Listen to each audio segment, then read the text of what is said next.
The 93X Half-Ass Morning Show podcast is sponsored by Standard Heating and Air Conditioning. Standard Heating and Air is looking for an accounting administrator and customer service representatives to join their team. Learn more at standardheating.com/careers today. The 93X Half-Ass Morning Show.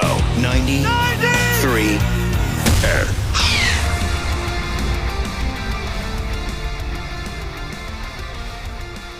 Oh, Christ. Ain't this something? We find ourselves right back in the same place that we worked so hard to escape from last week. We're right back in the radio studio here, aren't we, Josh? It is. It is true. Mondays are my second favorite day of the week. Number one, of course, is Friday for the same reason as the rest of you, because we're that much closer to Monday. And we get to look forward to that, don't we, every Friday? Oh, Happy Monday. Start it all over again. So depressing. Welcome to the 93X Half-Ass Morning Show. She is a Monday, and we appreciate everyone who's chosen to come along with us. Did you spend part of your day yesterday, Josh, touching yourself to that ball game? That was pretty exciting. I must say, at halftime, I've been a Viking fan long enough to know I probably should watch the second half, but I did think, God, I have so much stuff to do today. Yeah, things to do. That's quite a lead, and these Packers haven't really shown us much. Yeah, you saw the first quarter, 21 points. That's cool. I thought, you know what? Maybe I could go mow the lawn or something. But then I remembered all those years of being a Vikings fan and thought I should watch the game, and I thought by the end of it, well, I'm going to have a heart attack. Yep. There we go. I'm dead. How about yourself? Did you watch it all? I just caught bits and pieces of the second half. It saved me so much money, that game yesterday. Now, I'm not a gambler. I didn't have any money on the game. But what I had planned on, if the Packers came back and won that game, there's a new sports store right by us. And it's got all the gear you'd ever want. And so I was going to go to that and buy all Packers gear. I was going to come in with the cheese head, everything from my head all the way down to my feet. Whatever Packer thing I could find, I was going to wear in. Just show up here to work dressed like Vince Lombardi Jr. Pretty much. You were going to give up and just go to the other side. Well, yeah, I was just going to all of a sudden become a Packer fan. Sure. But luckily, that didn't happen for a couple of reasons. One, Vikings fan, happy that didn't happen. But also, it probably saved me a considerable amount of money. Yeah, I was wondering if you were wetting your pants on that one. I was pretty excited. We taped it. My son had a football game yesterday where I got pooped on not once but twice by Lakeville North fan birds. Two times. Oh, God, help us. Thank God it was a Lakeville North fan, and I thought, oh, my God. Another human being held you down and pooped on you? No, they trained the birds to go after Egan parents. Lakeville North fan bird. Yeah. I got two. Well, I guess I don't know if it's the same bird or if it was a couple different birds colluding together. But yeah, all of a sudden I felt this splash on my head, and I thought, what's that? And I realized, oh, no, I just got crapped on. Just circled around again. You're wearing let's get this I got a trucker hat on, right? So it's got the little holes in there. Yeah. Yikes. So I take my hat off, and I'm like, oh, that's a lot of poop. And I asked my wife, did it make it through? And she said, oh, yeah. Oh, yeah, it did. My head is leaking poop. And then she says, oh, and it's all over your shirt, right? So I had it all over the back of my shirt. And I thought, well, at least I got that over with. Never been pooped on. What are the odds I'll ever be pooped on again? So then as we're leaving the game, I looked down on my arm because I felt a splash, and they got me again. What'd that bird do? What'd you do to that bird? I have no idea. Like I said, I think they were attacking the opposing team parents. Messed up. You have some terrible luck sometimes. I'll tell you that right now. Oh, man. Well, I thought, I had made a threat before that. My son's team, they got their first touchdown of the season. Everybody's pretty excited, right? I mean, they're 4 or 5 games into it. They finally got a touchdown. Now we're figuring things out here, boys. So I thought, all right, you know what? At first I thought I should have told the boys they should have done this in earlier games as well, but it never occurred to me. So finally they score this touchdown, and I said, I'm going to go over there, and I'm going to tell the Lakeville North parents, this is our house, and I'm going to pee right on the logo. And then the birds came after me. Looking to start trouble. He's always looking to start trouble. I'd heard the same thing, Jiu-Jitsu Jesus, and a few other people are texting in as well, that they heard it's good luck if a bird poops on your head. My grandma used to say that as well. That's what I heard. And my grandma got, maybe just because I saw her get pooped on at 2 picnics, it's like when you get struck by lightning. I wonder if it continues to happen. We had 2 different picnics. She got pooped on, and the second time went in her mouth. Oh, no. Went in my grandma's mouth. I love the bird poop in your grandma's mouth story. I do. I've heard that one before, but I've always been a fan. Right in her mouth. She's in the middle of saying something. I wish I could remember what she said. And I wonder if it's the same thing for everybody, because it takes, at least, I'm assuming most people, it would take a second, because you're like, what happened? And then you realize, oh, my God. Did it alter her delivery? Oh, yeah. It did. There was a lot. Was it kind of like that audio of Mick Foley where his teeth fell out while he was speaking into the microphone? You know, it would have been better if it was the other grandma, because maybe she would have took her dentures out. But this grandma, my mom's mom, she had all her teeth. I love that. She's in the middle of telling your grandma stuff, And that was the second time. and a bird empties its bowels into her damn yapper. Right in her mouth. Were there some people at the gathering who were happy that bird was that bird was in the neighborhood? Grandma needed to shut up. I don't know if happy's the right word, but a lot of smiles. Yeah. How do you not smile at that? And she was the sweetest lady. She needed to shut her yapper. Well, she learned that day. Oh, man. Well, all right, so sure. We'll get into that Vikes ball game a little bit later on with Brad Ryder and Ray. How about the Carl deal? Yeah. Yeah. So many text messages. You know what our old promotions guy, Big Lair, would have said about all this, don't you, Josh? What would he have said? He would have said, there go Carl. Yeah, there go. Carl. Yeah. There go Carl right there. You received text messages on this, so Wapple? Oh. Why would people be texting you Brad about it? Ryder did. He was so pumped. That's it. Well, he wasn't pumped. Let's be specific. He wasn't excited about the trade. He was excited to tell us, told ya. Told Yes. you. Yeah, not that he's like, thank God he's out of here. Is that what you're referencing? Yeah. That Brad Ryder was Yeah, bothering us? and then I had 2 other buddies that texted me, and they're like, there go Carl right there. I only had one. They were doing the Big Lair imitation? He did. Brad Brad sent us all the loves- text. Told Brad- you. He loves the told you text. Yes, does. He loves to be right, and he loves to remind you that he was the first one that brought this up or that. And I'll tell this to Brad when we get him on here in 7:30. If you followed the Timberwolves at all in the last few years, you know that the New York Knickerbockers have been trying to get in Carl's pants forever. Well, there's articles. I was kind of surprised by that text from Brad, because there's articles on it every offseason. Right. They write about it all the time. Almost every day, every offseason. So it's a little silly that Brad's going to say, hey, I told you guys. Everybody knew, and everybody has known for years, especially since the Knicks got Tom Thibodeau as their head coach. Yeah, I was just going to say that, too. Thibodeau wants to bang Carl Yep. so bad. And He so wants him. the deal was finally made. So of course I follow the Timberwolves very closely. I was slightly surprised, but I wasn't shocked. But yeah, Brad loves that whole, hey, I told you guys this was going to happen. Everybody knew that this was a possibility.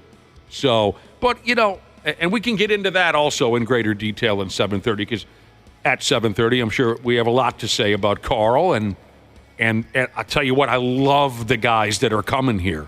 But we'll get into that later. We don't need to go all mental on Carl right now. It is an end of an era type of a thing. Yeah, Carl is one of the great sport in Wolves history. I saw some local news. We're talking to fans, and I'm sure they don't put the ones on that are like, hell yeah, get rid of that guy. But a lot of people seemed really bummed. Yeah, he seemed kind of bummed about it based on his social media post. Right. And I don't want to crap on Brad like a Lakeville bird might on an Egan parent. Yeah. But that was kind of weird that he sent that text. It's kind of who he is. And That's how he's wired. maybe I shouldn't say who he is. It's a way, something he likes to do. Yes, he does like to do that. Even in casual conversation, I'm sure some of our listeners have noticed this. In casual conversation, when we're just talking general sports subjects on this program with Randy Shaver and Brad Ryder, Josh could say something like, boy, that Mike Tyson is a hell of a fighter. And Brad will say, I was just going to say that. Okay? It's okay, Brad. Cubby beat you to it, but we know that you know what you're talking about. Music has been taken out of this portion of the Half-Assed Morning Show podcast for licensing reasons. Chris Christopherson died. That's too bad. That's horrible. That's one of my heroes growing up. I did not know that. Chris Christopherson was one of my heroes growing up, and a lot of it stemmed from the movie Convoy. Can someone look up the year 77, 78? 78. 78. I'd be happy if I made it to 88. 88 That's years not old. bad. Chris Christopherson died over the weekend. Apparently he was living out there in Maui. See, because he was the one who wrote Bobby McGee, right? I think so. Mm-hmm. He wrote Bobby McGee.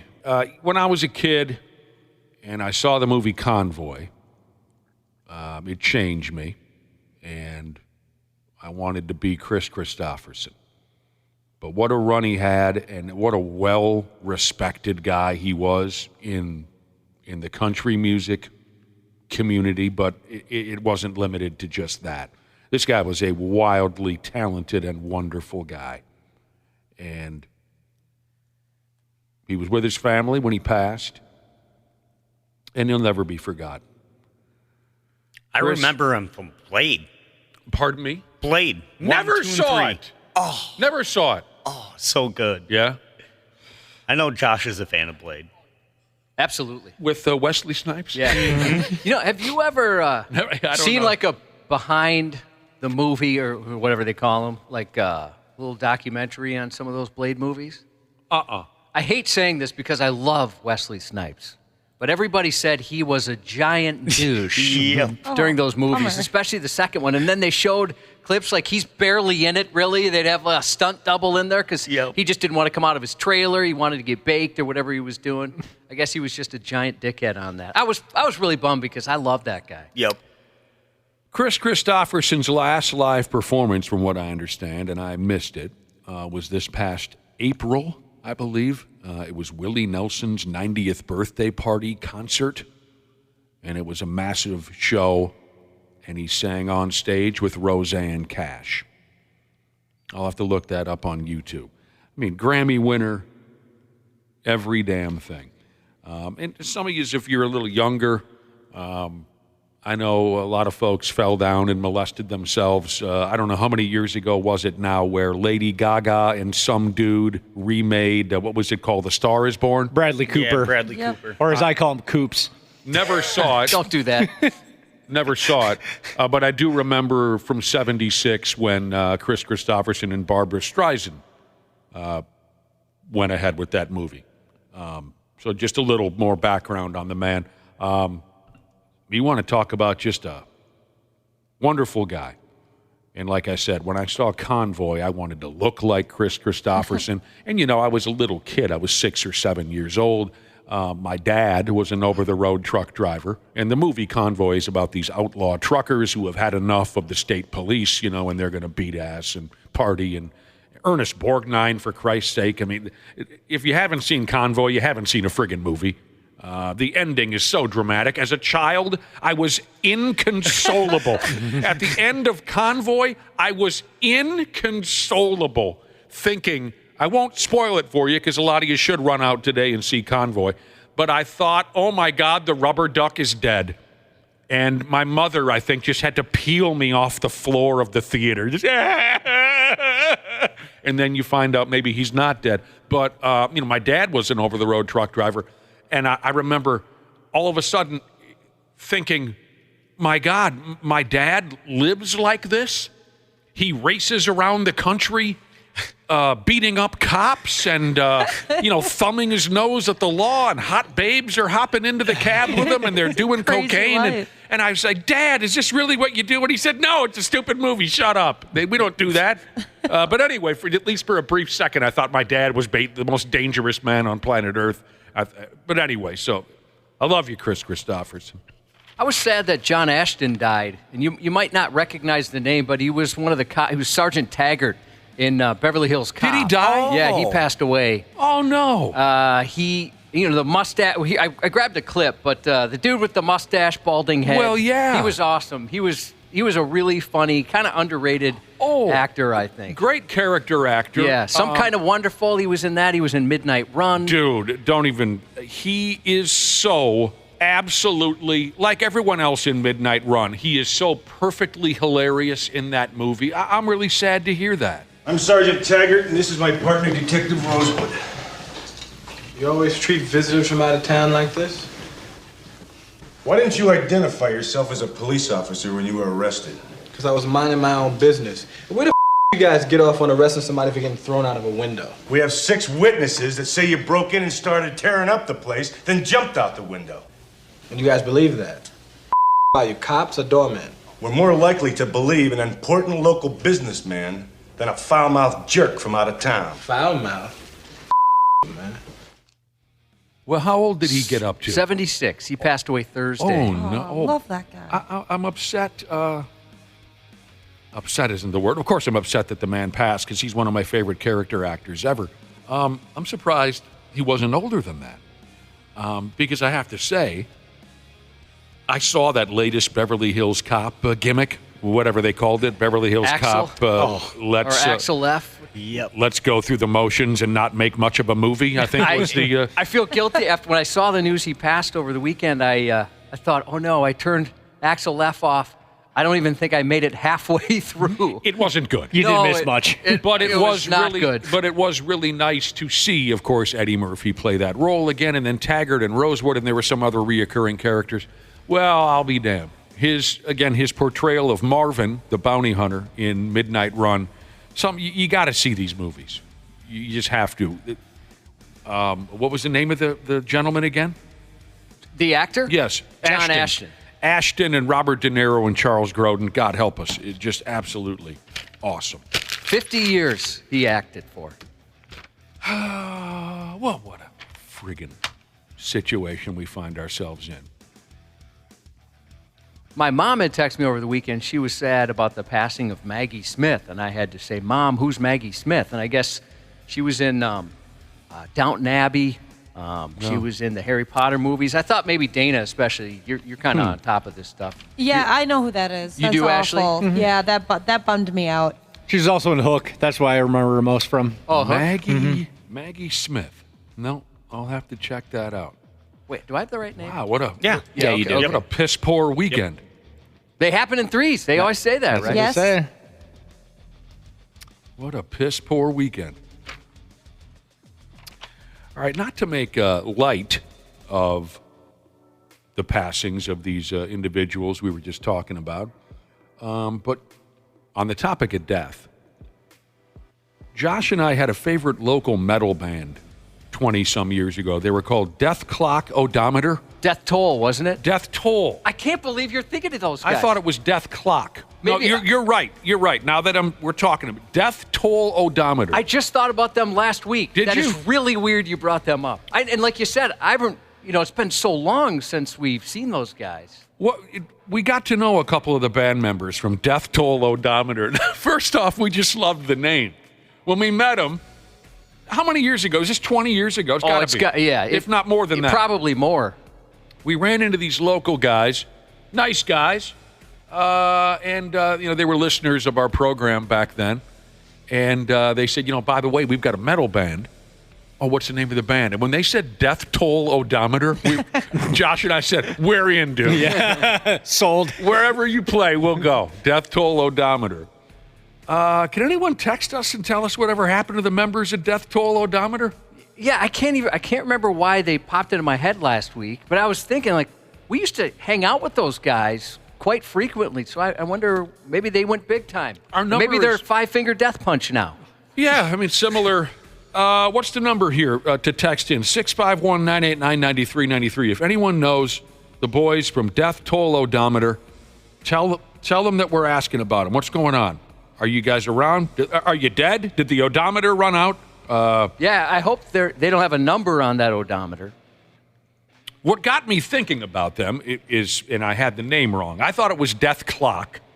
It wasn't. It's Death Toll. But the reason I started thinking about that act again, and let me know if anyone texts in, Josh.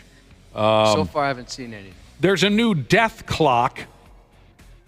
That's why I was thinking of them. Oh, is that yes, same reason I was? Yep, because of this story, yes. There's a new Death Clock available for the young people to play with. It's an app kind of a thingy. You guys familiar with the apps? Yeah, I remember when there was something like this a couple of years ago, too. Yeah, there's always a different type of thing. Yeah, there have been variations of this for years.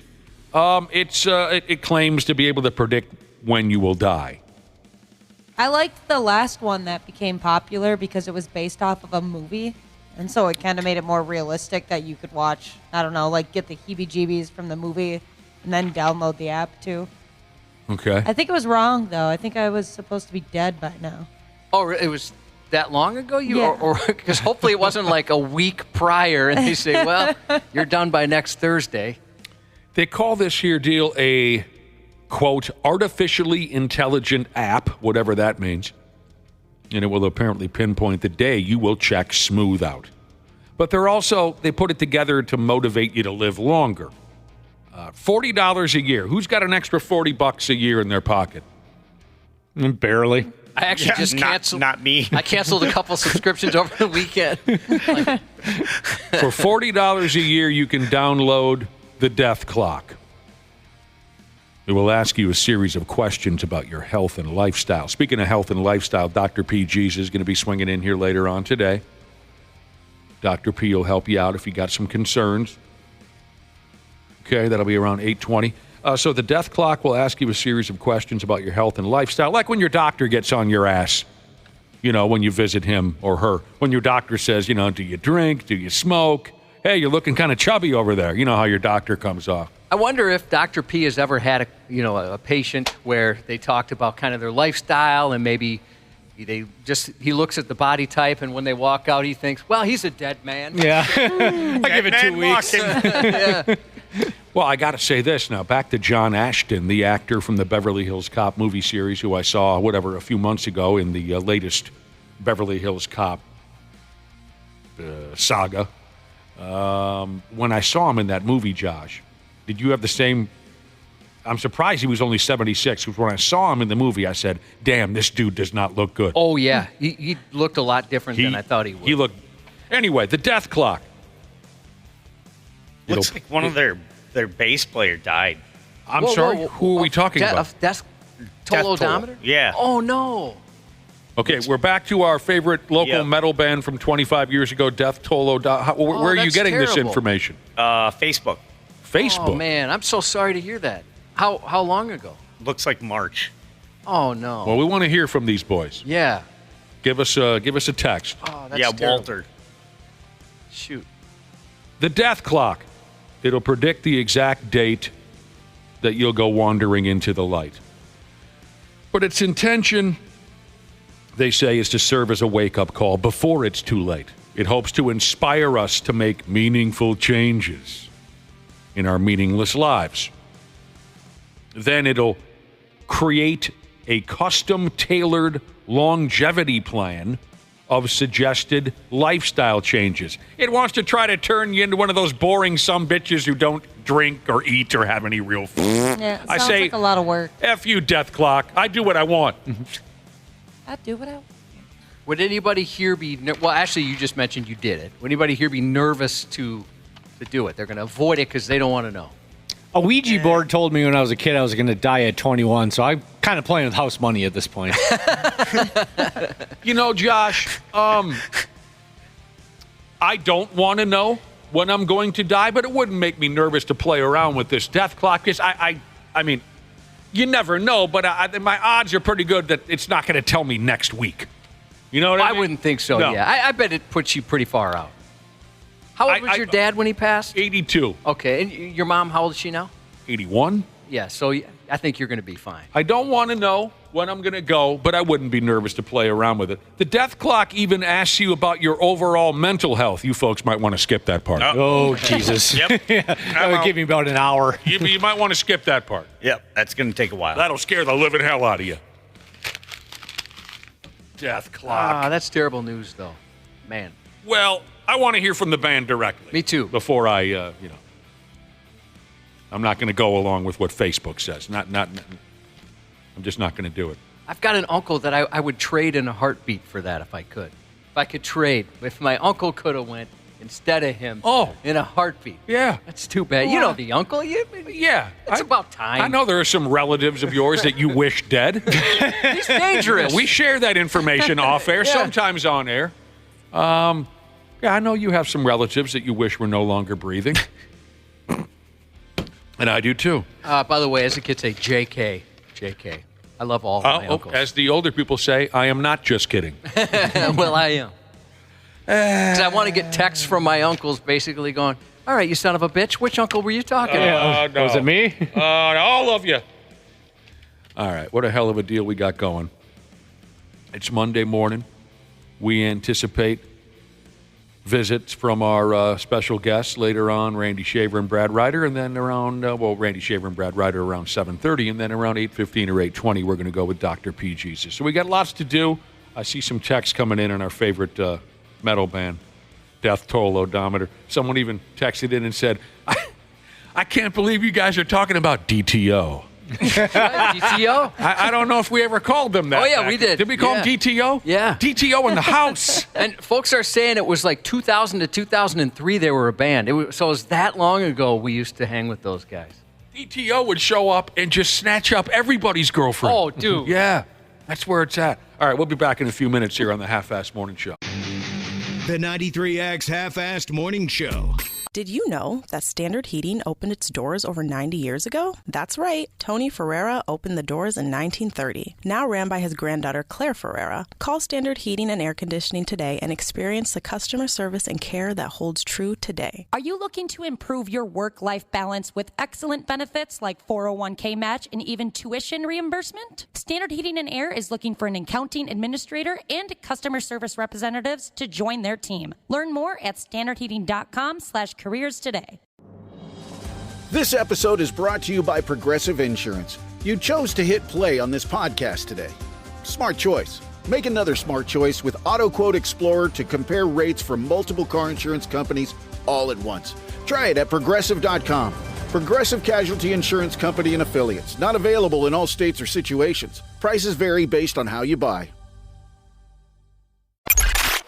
Stupid news on the Half-Assed Morning Show.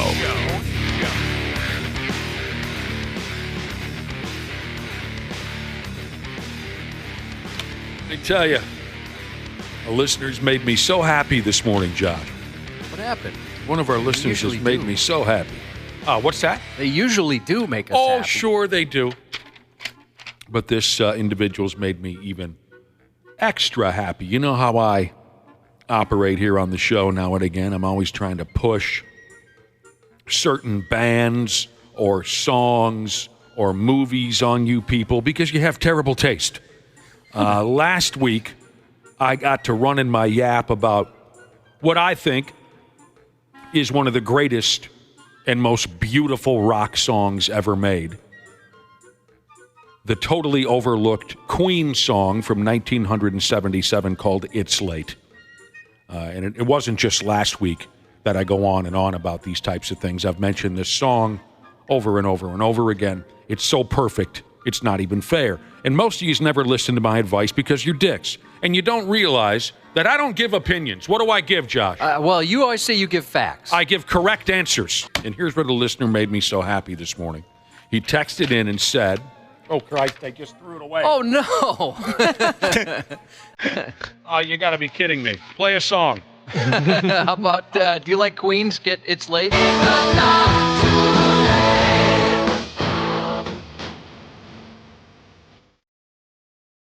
Oh, yeah. The way you love me. Guess what, Cubby? What? It's the sweetest love around. Did you find it? Yes, I did. The listener texted in and said, over the weekend, I listened to It's Late. I like Queen. I'm not a diehard fan.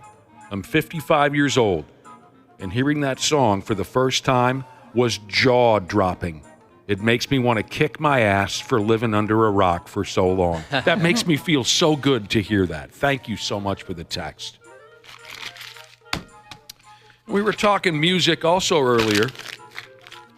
Can't believe I did that. Hey, here's a text message. There it goes. I do that. We were also talking about a local metal band from 20-some years ago that Josh and I became friends with. And something happened that reminded both of us, Josh and I, of Death Toll Odometer, or DTO, to some of you hardcore local metal fans. We were talking about what the hell ever happened to the fellas in Death Toll Odometer. And we did get a few text messages from people saying, oh, yeah, I remember those guys, used to play with them, used to go see their shows. Here's a text that said death toll odometer, and we're still waiting to hear from the boys in the band. Again, if you know them, we're at 651-989-9393. We want to hear from them. Listener says death toll odometer rehearsed in the same studios as my band back in the day. My band was called Chronic. Bruh. I like that. Yeah. This individual from the band Chronic, who used to rehearse in the same studios as Death Toll Odometer, he said, I lost touch with them, but I remember they used to haul their gear to their shows in an old hearse. Oh, I never knew that. Cool. Sweet. Great guys and a great band. They were. Well said. I wish I would have known the hearse thing back in the day. I'd love to see that. A hearse. That's scary. All right. God, you're a great crowd. I'd like to set the vibe for this week's Stupid News with a bit that never fails. It's what I'm going to go ahead and call the old double DW. And it has nothing to do with Darrell Waltrip. You know the gimmick. The double DW is where one person goes ahead and earns themselves a DWI, and then some numbskull goes to rescue them, and that numbskull is also drunk, and they get pinched too. It's amazing how often that happens. The double DW. Yeah, we mentioned it before. The most I've ever heard was the triple DW. I wonder what the record is. Somewhere in this great big earth, this great big flat earth, there has to be more than 3. We got to hear that story. Here's the deal. It's usually in the family, right? It's usually family members. Yeah. Uncle Don came to get you. He got in trouble. His brother shows up, and then your wife shows up. Yep. A 24-year-old kid in Oregon flipped his car smooth over last Tuesday night. Had to be airlifted to a hospital. Boy, that sounds fun. Police say he was driving home from a bar, and alcohol may have played a role. So once he's out the hospital, probably looking at a DUI charge. On the bright side, he might be able to share a cell with his dad. The kid's effing dad showed up to the scene of the crash, and he got a Dewey. Sucks. The old man, a 53-year-old feller by the name of Jonathan Craybill, he pulled up in his own vehicle smelling like ass and hooch. He was uncooperative. Get your hands off of me. I'm too drunk for this. Yeah. He refused a breathalyzer. It's a good sign. They gave him a field sobriety test. He failed it. He's facing charges for driving under the influence and refusing to provide a breath sample. So that's just one way to get her done right there, to get the double DW. Anybody know someone personally who's at a similar situation, if not the exact same? No, never. Thankfully. I had some buddies in St. Cloud that somebody would get taken off to the drunk tank and needed to get picked up, and they would go and drive, and then they would breathalyze the person picking somebody up, and sure enough, they would get a DUI. Happened a couple times when I was up there. Really? A couple times? Mm-hmm. Well, you did say St. Cloud. Yeah. Stearns County, that's kind of makes sense. Couple of, go ahead. No, you go ahead. Couple of close calls my old man had, playing out exactly like what we're discussing, where you go to help a friend.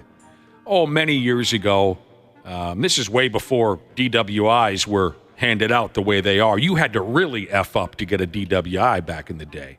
But one of my dad's best friends calls him from the jail in Long Lake or something, or I don't know, Mound or something. Can you come get me? I got a DWI. And my dad did have, 3 or 4 beers in him. He was just getting started. And he went over to get his buddy out of jail. This was his old buddy, the Dirty Beauty. I've told you many stories about the Dirty Beauty. So my dad goes to pick up the Beauty, and when he walked in, the cop said, whoa, you have beer on your breath. Why don't you sit down right here? And he was fine. You know, he'd only had 2, 3, 4, whatever. But that was a close call. The more interesting story where my dad had a close call, oh no, this is such a terrible story. One of his friends This is only about 10 years ago. One of his friends was so drunk they stepped out of a moving car. Oh, man. And the guy ended up rolling into the ditch and nobody could find him. He got ejected or just maybe left the car on his own? He stepped out of the car on his own. Okay. It was a terrible idea on his part. Sounds like about 45 miles an hour. He steps out of a moving car. Here I go in the ditch. And they couldn't find him in the ditch. And the guy's wife called my mom and dad and said, can you come help us find Donnie? He's in the ditch. And same thing. My mom and dad showed up at the scene of this terrible accident. Almost killed the guy. It really was terrible. But my mom and dad show up and the cops kind of said, oh, hang on now. Who here has had a few? And they had a couple. But they were fine. You're right. It was different back in the day. I mean, you get pulled over and the cop be like, all right, who's the least drunk in the car? You're the one that's going to drive. Yeah, or they'd follow you home. Yeah. 80s made me, 90s raised me, she just said. She knew a girl in college who got a BUI, right, on Lake Minnetonka. Is that what they call that, a BUI? Yes. Okay. Yep. I damn near got one of those, yeah. And then, so that's during the day. That night, she got a DWI on her way to a party. Oh, what a doubleheader that is. Oh, no. Yeah, this was up in Aiken where the dude took a walk out of a moving car, right? And the guy made it. I mean, it was a close deal. It was... I thought it was kind of funny. My old man, from then on, he referred to him as Aiken's greatest stuntman. Cuckleberry Finn Jesus said his uncle went to the police station to pick up one of his stolen rifles, and then he got popped for a DUI. Now, here's another option. If you want to make an ass out of yourself and get into the record books under the category of dumb as hell, completely avoidable DWIs. Over there in New York last Saturday afternoon, a fella got good and drunk at a neighborhood bar in a place called Westchester. Dude needed a ride out of there. Good for him that he didn't drive himself out of there. He started making some phone calls. Hey, can anybody come pick me up? But he called the wrong bro to come snatch his sad ass up. A little while later, the police in the area pulled over a guy who was driving terribly down the highway. And when the cops talked to the sumbitch, they noticed he smelled funny. Oh, and the effing moron had a damn open beer can in the center console. Yeah, can't do that. Again, this isn't 1974. Cops don't allow that anymore. After talking to Dinkus, they found out that he was on his way to pick up that drunk fella I was telling you about. Problem was, Dinkus was also drunk while driving, and he was arrested. The other dude waiting at the bar must have been a little confused. Hours have gone by. Any second now. And he'll be here. I've been sober for 2 hours. Yeah, right. Later on, the cops had a message on social media that simply said, you can't make this stuff up. The cops went on to say, we commend the first guy for making the responsible decision not to get behind the wheel. His friend should have done the same. Yeah, that seems reasonable to me. It is too bad that, you're too drunk to make a good decision. You're at your worst. Maybe you need other people around just trying to save you from yourself. Hey, man, what are you doing? You still putting the open can of beer in the console like it's a freaking 7-Up? What are you... Again, you cannot do that anymore. You know how they have the get-back guy in the NFL? You got a coach of some sort who, obviously if you watched the Vikings-Packer game yesterday, that guy fell asleep at the wheel for a second. But the guy, if the coach starts going on the field or something, they pull him back. The get-back guy. Sure. Yep. Maybe everybody needs the sober guy with them when they're drunk, just to save them from making a really stupid decision. Whether that's driving drunk, going home with the wrong person, starting a fight with the wrong person. 9 times out of 10, the get-back guy is going to be ignored, but it would be valuable for him or her to be there. Yeah, absolutely. That could be helpful. I think I'm the get-back guy. Okay. In a group of my friends. Well, you were my get-back guy on that friggin' airplane ride when I was drugged up and threatening to karate fight a flight attendant. Yeah, you get-back guys and gals, absolutely a great idea. Again, it's usually not going to work. Drunks don't usually listen to the get-back guy or girl, but you never know. 1 time out of 10, 2 times out of 10, at least you've saved a few of us from embarrassment. Let's try this one out. See where we can go with this. Says here, a dode almost died while getting a lap dance from his housekeeper. I want to play a guessing game. I do. Ashley, Wapple, Dana. Yes. Any of you know the answer to this already? No. You're all being honest with me? Yes. Yeah. Yep. I want to play a guessing game. How did this poor bastard almost die while getting a lap dance from his housekeeper? Dana, go! His butt plug exploded. Oh, yes. Oh, no, you didn't. His butt plug exploded. Yeah, it was electric butt plug and it exploded. Wapple. Did he take your answer? Yep. Because that was a great answer. Yeah, it was. I was going to say bottle up the butt. Okay. You're going, that's what you're sticking with? Yeah. Ashley, how did this man almost die while getting a lap dance from his housekeeper? Because his wife came home. Yeah, and His butt plug exploded.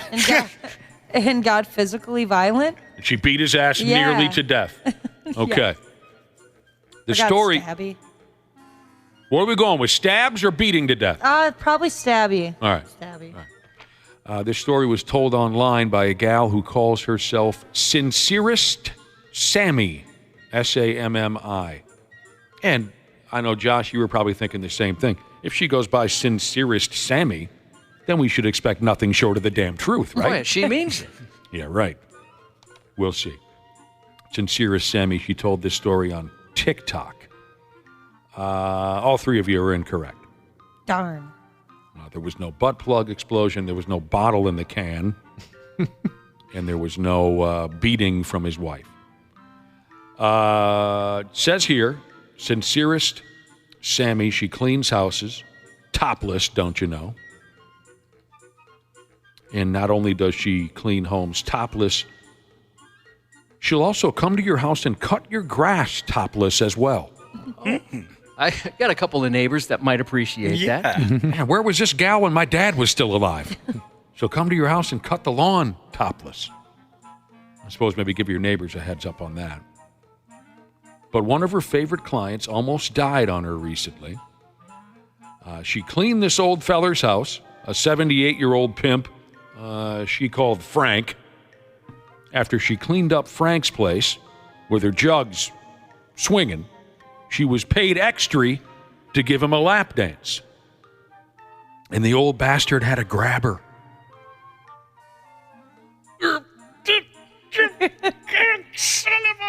You got to grab her.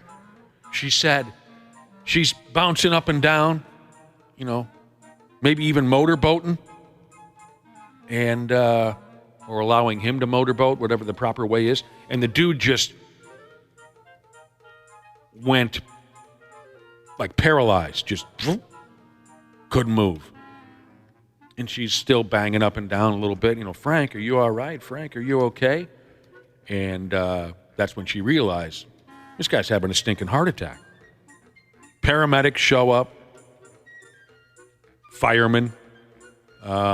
She said in all the commotion, she never put her top on.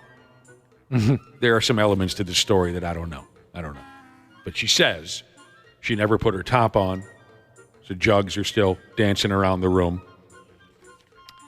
The neighbor lady shows up then. And the neighbor lady tells her, you know, the stripper lady, Sincerest Sammy, was a little curious about why the neighbor lady was so worried. You know, okay, sure, they're neighbors and friends, but the neighbor lady was really, really worried about Frank's condition. And the neighbor lady told Sincerest Sammy, this is my sex partner. Me and Frank are F-buddies, and he's the best that's ever been. He bangs me out something fierce. Wow. You see what I mean? There's some elements to this story, right? Oh, really? Interesting. And then she says the neighbor lady tipped her $1,000. But as far as I know, Frank's doing okay. He didn't die. If I pass away, will you guys say that about me, that I was the best lay you ever had? Something like that? Well, you say that when you're still alive. I tell people that all the time. Like, I just really could give it. Josh, you know me. I'm going to make you out to be a lot of things that you never were. That's awesome. Whatever you're looking for, whatever. Write it down. Write it down. I'll say it. You will? Yeah. Okay. I appreciate that. Boy, was he a prolific serial killer and really got away with that his entire life. Oh, my God. If you want me to say that, I will. I really will. Well, he killed a lot of people, though, didn't he? Turned to one of your older relatives. He was a nice guy, wasn't he? Yes, he was. He was a hell of a guy. Killed a lot of people. A lot of folks don't know this, but he had a lot of blood on his hands. He's getting off easy. Guy should have been in prison. Dana, you and Wapple were, you threw a lot of butt stuff into that story with Mrs. Sincere. Usually do. And people are saying that she actually does that kind of thing. Oh, she does. That she's made a name for herself for that kind of thing. So you guys weren't too far off. Sincere Sammy was. Yeah. I'm sorry. What did I miss? She is into butt stuff, apparently. According to the Brother and Sisterhood. Oh, yeah, I looked her up. Oh, you did? Oh, yeah. This is stories as far as I went with her. So she's kind of like, that's true what the Brother and Sisterhood are saying? Well, I just saw a video. She makes a lot of videos. She's one of those, I'll make a video people, and I'll do whatever you want me to do in that video. Yeah. They were saying specifically butt action? Yeah. Okay. I did. I guess I saw a little bit of that. But I looked up Sincere Sammy. She's very busy on the internet. Wapple and I have a good read on that kind of thing. We can hear or see someone go like, yeah, they're into butt stuff. Butt stuff right there. Yeah, it's crazy. A lot of people know this chick. You have a sixth sense for people who are into butt stuff? Yeah, we do. Well, what vibe do I give you? Butt stuff. Couldn't be more wrong. It's gross. Yeah, Josh is the one who's. You guys are getting me mixed up with Josh. Yeah, please. At my eulogy, bring that up. He loves butt stuff. It's disgusting. Maybe we have video of this on our website. I'm not sure. The Dirty Dancing thing? Yes. That was a little bit ago, though, so I think I have to put it to the top. Okay. Here's the deal. A gal had her nose broken for her, and she lost some chiclets, too. She and her boyfriend attempted what they call here the Dirty Dancing move in a swimming pool. The Dirty Dancing, like carry your lady up in the air. Does anyone know what I'm talking about? Tried it. Oh, yeah, I've tried that with multiple men, for sure. Never been able to pull it off, though. Not easy. We have to isolate. I've tried that with multiple men. Yep. And we'll use it in the future. It's okay, Ash. Did you hear me stop for a second and think Were you about thinking what about was it? going to happen? There was no other direction you could go. Yep. Thanks for the drop. Yeah, we've all done that, Ashley, but you're the queen. Yeah, she You often always do that. puts At least herself. I'm good at something. So does everyone know what I'm talking about? Like for listeners, does everyone, what word should I use there, Josh? Like the Dirty Dancing lift move? Yeah. Is that what I should call that? it's the most famous move from the movie. Okay. Never saw it. Well, I saw little bits of it recently. It was absolutely terrible. They did this in a swimming pool. The gal and her boyfriend, and in the end, her nose got broken and she lost some teeth. She goes by the name of Flo Bragg. Interesting name. She's a 27-year-old woman named Flo. It's almost like we're back to the 60s here. 27 years old. She and her stupid boyfriend, who is 40, by the way. Word. The two of them were on vacation in French. They decided to do that dude lifts the gal up in the air dance routine from that terrible Dirty Dancing movie with Pat Swayze and some other people. They were recording their attempt on video, of course. Says here it all went wrong when she flew face first into the water. This is the way the story puts it. She flew face first into the water, knocking out her two front teeth and breaking her nose, which makes no sense. We have to assume that she hit her face on the floor of the pool, right? Mm-hmm. Yep. The story says she smashed her face into the water. Nobody breaks their teeth off in their nose by colliding with water. No. Not unless you're falling from the sky. So this story, sometimes I want to punch these people that write these friggin' stories. What do you mean? Yeah, they didn't mention at all that she hit her face on the bottom of the pool, but that must have been what happened. And that sounds terrible. But check this nonsense out right here. Flo is trying to raise money for her dental treatment. which will set her back $362. Look, lady, that's not our effing problem. God, that kind of thing pisses me off. Begging for money has become acceptable now, and it's so disgusting. And it's only $360. Look you broke your teeth. You just went on vacation in French. You have a $40, not a $40, that makes no sense. You have a 40-year-old boyfriend. I think you have the means to pull together $400. Yeah, definitely. And don't get me wrong, I'm not including GoFundMe pages or whatever they are called for people who really need help, sick people and whatnot. I'm talking about the, it's always been my dream to take a year off of college and walk the earth. Can I have some money type of dickheads? No, shut up and do it yourself.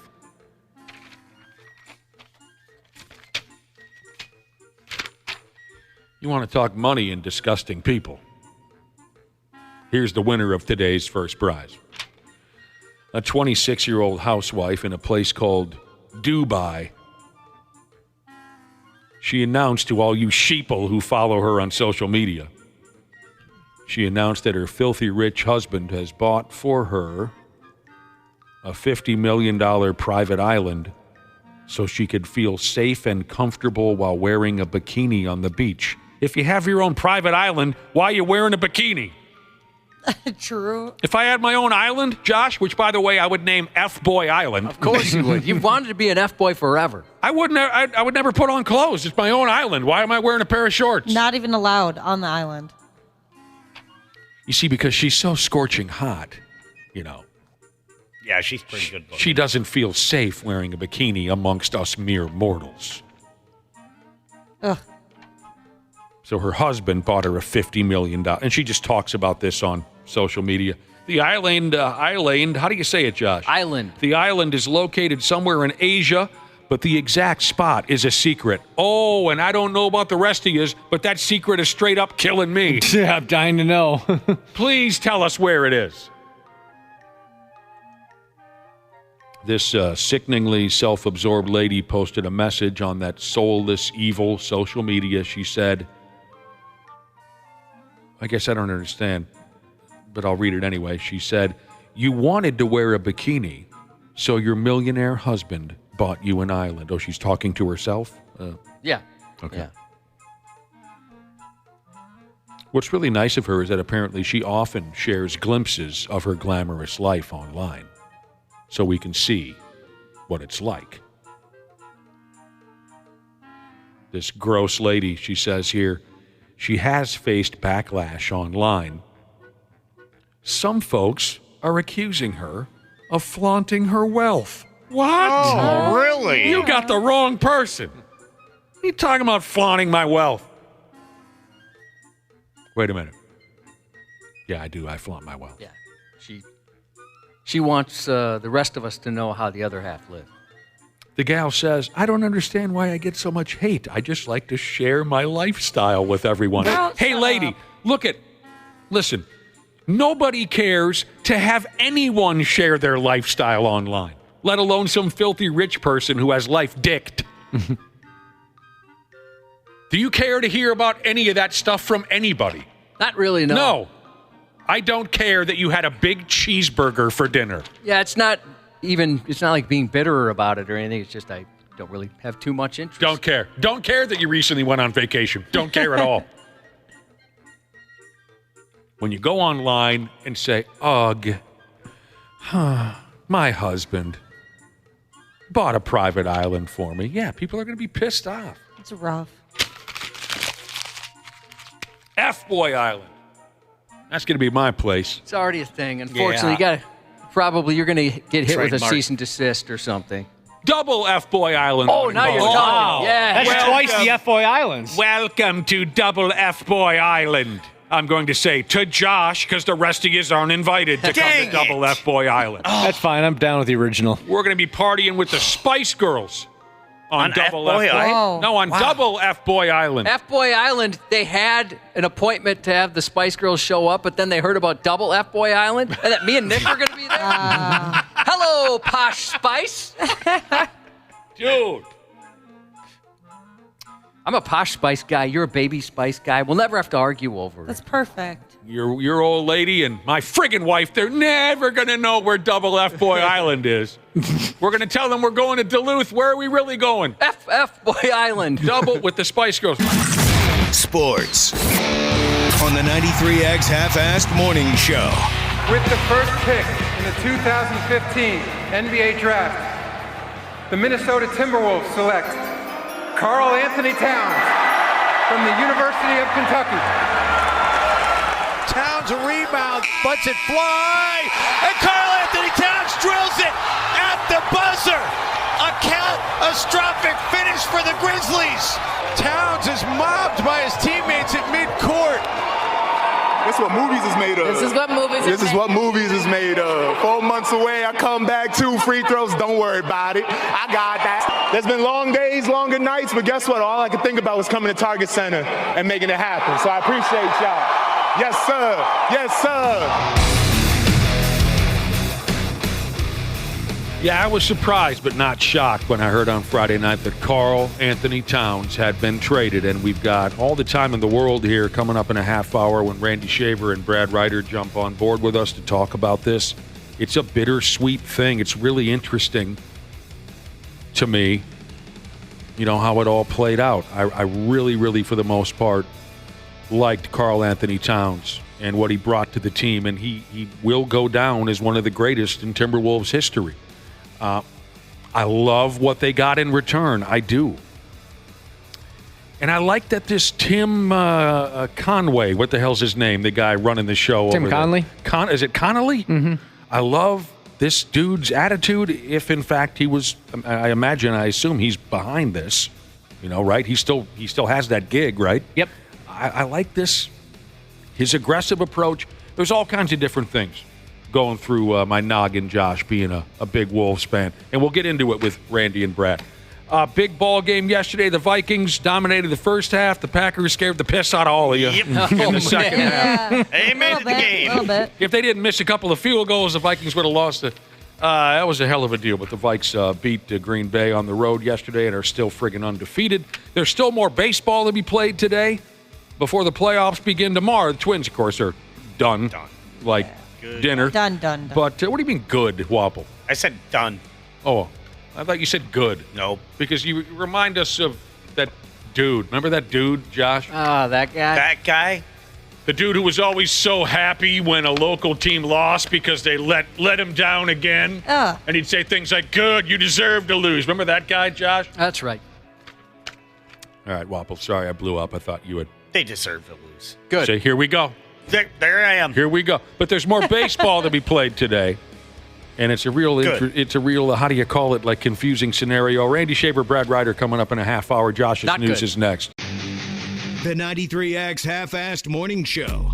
Did you know that Standard Heating opened its doors over 90 years ago? That's right. Tony Ferreira opened the doors in 1930, now ran by his granddaughter Claire Ferreira. Call Standard Heating and Air Conditioning today and experience the customer service and care that holds true today. Are you looking to improve your work-life balance with excellent benefits like 401k match and even tuition reimbursement? Standard Heating and Air is looking for an accounting administrator and customer service representatives to join their team. Learn more at standardheating.com/careers today. The Rolling Stone Music Now podcast gets inside the biggest stories with Rolling Stone senior writer Brian Hyatt. Guitarist Steve Howe of Yes on the making of Fragile, the birth of Prague. I was trying to think about playing the guitar without any blues cliches. The golden rule on the Yes album is there would be no do-do-do-do-do-do. And that was what ended up making it quote-unquote progressive, is if you ignore cliches, then you're headed forward. That's right. Rolling Stone Music Now, wherever you listen. Half-Assed Morning Show. 93X.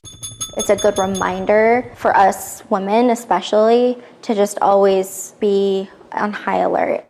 Something is afoot in the state of Arizona. Surveillance video shows a 28-year-old crawling under women's cars at a car wash last month to look at their feet for sexual gratification. Jesse Johnson. We've all been there, right? Oh, my gosh. I was there yesterday. I had $1. We've all been there. Jesse Johnson was seen hiding under cars while women were vacuuming at a car wash in Gilbert, Arizona. Court documents reveal that in 3 instances, he parked next to his victims, then crawled under their vehicles while they were distracted. I have felt very violated, and I've been having nightmares. At one point, you can see his head pop out on the driver's side looking up at me. Did he I just never would have thought in a million years that there would be someone underneath of my car. Was he licking at him or anything? Not that I saw, but he was sniffing them. Johnson's criminal history shows similar behavior in Nebraska, where he admitted he's sexually attracted to women's feet and sometimes can't control his desires. All of the victims had flip-flops and shorts on. That's what we all had in common. Reports reveal he had been cited at least 4 times, including once when he touched a woman's ankle in a grocery store. Oh, gosh, that's terrifying. Josh, have you ever had trouble controlling your desires? Not that I can think of. I mean... Yeah, you ought to talk to this kid. Yeah, I mean, I've binged ate a sleeve of Fig Newtons before where I thought, oh, just one more and I'll stop. But I can't think... Nothing sexually, luckily. I don't know. I've never had... something like this where I couldn't control myself. You dig feet. That's okay that you dig feet. Not my game, but if you dig feet, you got to be able to handle yourself in public, for Christ's sake. What's the matter with you? Foot fetishes, known as podophilia, are among the most common sexual fetishes worldwide.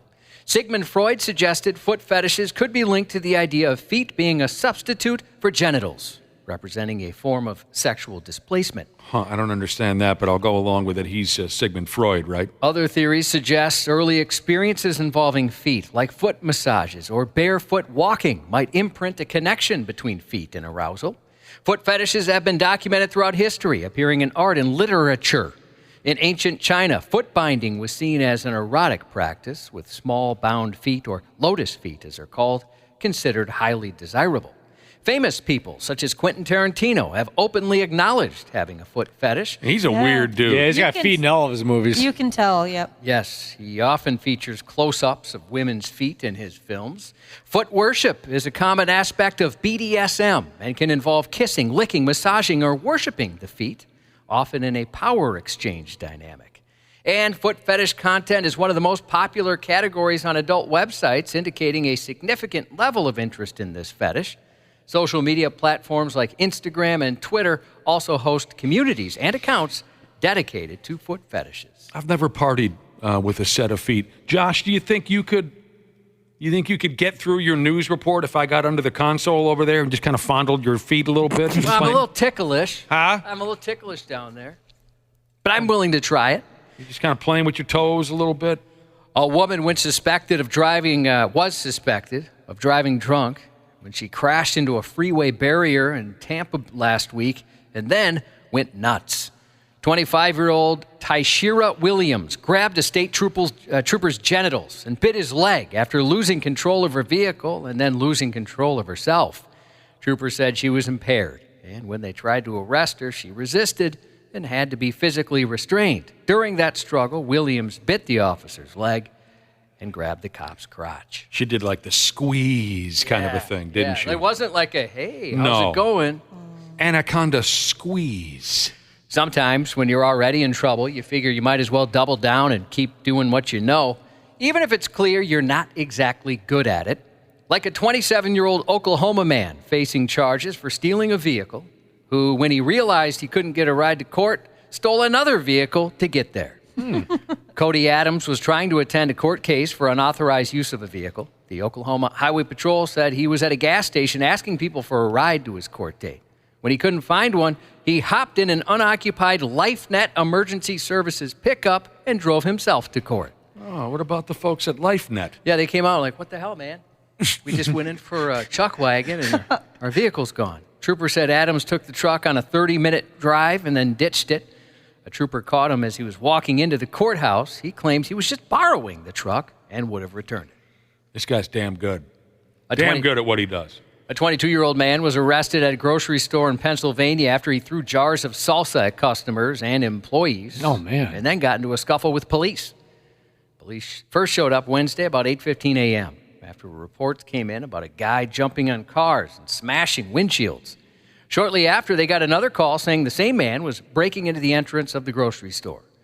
22-year-old Dalitso Sakala was inside the store. hurling glass salsa jars at people, shattering glass all over the place. When officers arrived and told him to drop the salsa, he refused, so they restrained him. One officer got hurt during that struggle, but the salsa slinger was taken into custody. Sometimes heroes don't wear capes. They're sporting $1,000 haircuts, gripping waterproof microphones, and braving the storm to deliver the news. Well, a Fox weather correspondent covering Hurricane Helene in Georgia joined Fox and Friends Friday morning for a... Fox and Friends? Yeah. That sounds wonderful. Doesn't it sound like a warm, inviting place to be? Friday morning for a live report on the floods that are plaguing Atlanta.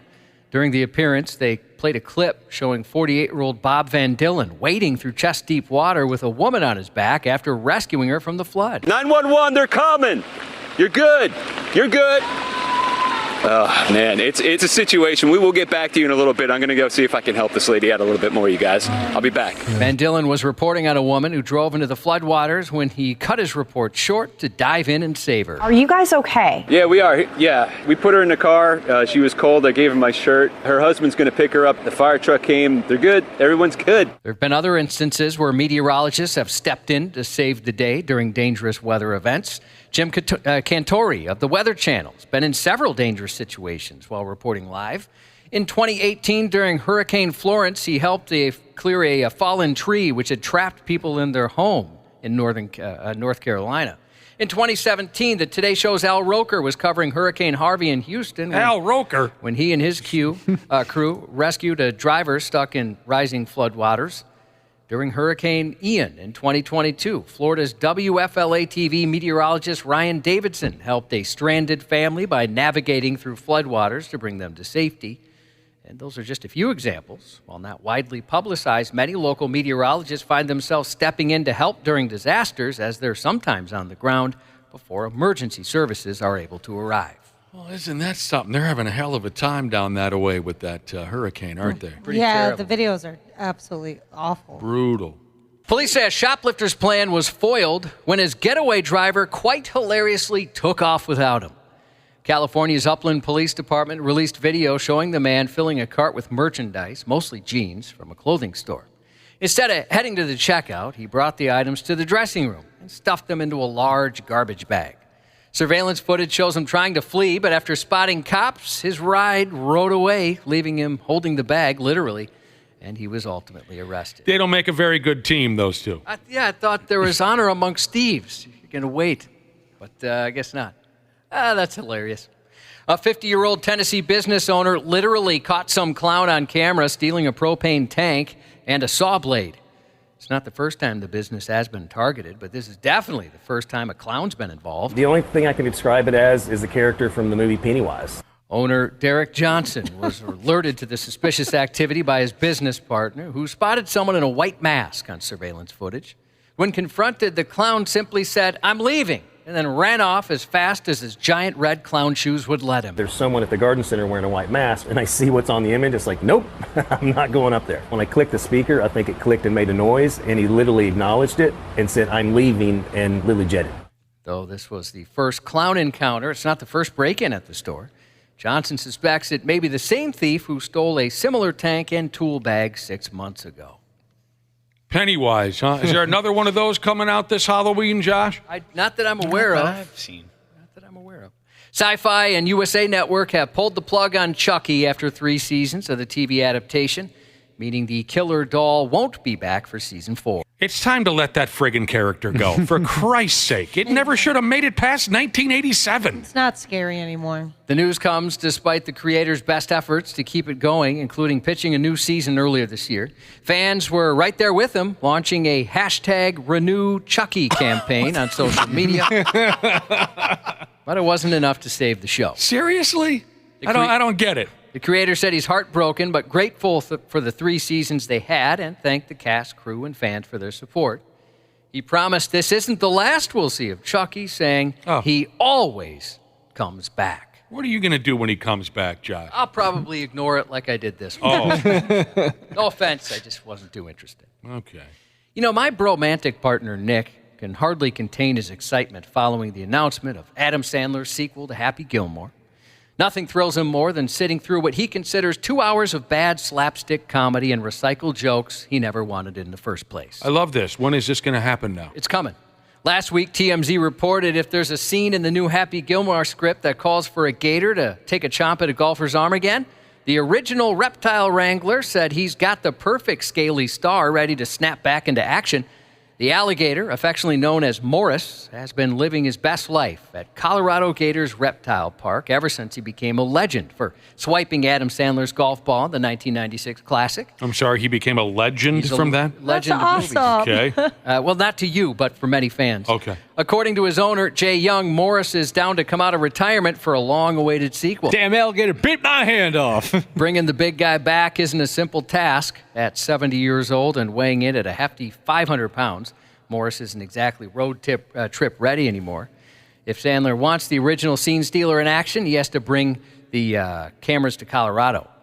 Professional wrestler Maxwell Jacob Friedman, a.k.a. MJF. MJF, of AEW fame, is the latest to join Netflix's Happy Gilmore 2. MJF joined the cast that already includes Kansas City Chiefs star Travis Kelce, professional golfer John Daly, and rap star Bad Bunny. This is so disgusting, I can't handle it. You're not a fan? I'm so excited. Yeah, I'm pretty geeked for You really this. didn't like anything about Happy Gilmore? I don't like anything about Sandler movies. What the hell is MJF doing in something? That's what I'm saying. Why is he involved in something so mid, Wapple? Well, he's better than you, and you know it. Well, of course. That's why I'm so disappointed in him. This is so mid. It is. Do you find it mid? It's mid as hell. Get out of here. So bad. It's funny. So that's his vernacular? Yeah. He's like a middle schooler? My son says that all the time. Does he really? Yeah. How was school? Mid. No way. Or L. What is that? Like loss? Like a loss. That's crazy. I've never heard somebody talk like that way seriously. You're getting old, Ashley. The Lions host the Seahawks tonight on Monday Night Football. Greg on the Brady Bunch, Barry Williams, who said the Brady Bunch kids hooked up in real life. Of course they did. Not necessarily during the show, he said, but they did hook up. What a great guy. Barry Willem. Oh, God help us. How old is he? 70. Oh. 70 today. Happy 48th to Hoosier Jesus. Happy birthday to Damn You, Scuba Steve Jesus. Another Sandler reference. Yep. Yeah. And happy 43rd to Swimmer Jesus. That's 93X News. Randy Shaver. He's very hairy and has a great disposition. Like I said, he loves to hug and he loves to give kisses. On the Half-Assed Morning Show. 3rd down and 7. Walker the block. Lob to the air. And picked off on the play. Cruz Hill. Watson was tangled up like a pretzel, the intended receiver. And the second interception for Grugier Hill. Blocked by Jones to the end zone and caught! Jefferson! That is a touchdown! Darnold again with time. And to the end zone, caught! Touchdown! Jordan Addison! Tough place to come win. Really loved the start we got off to.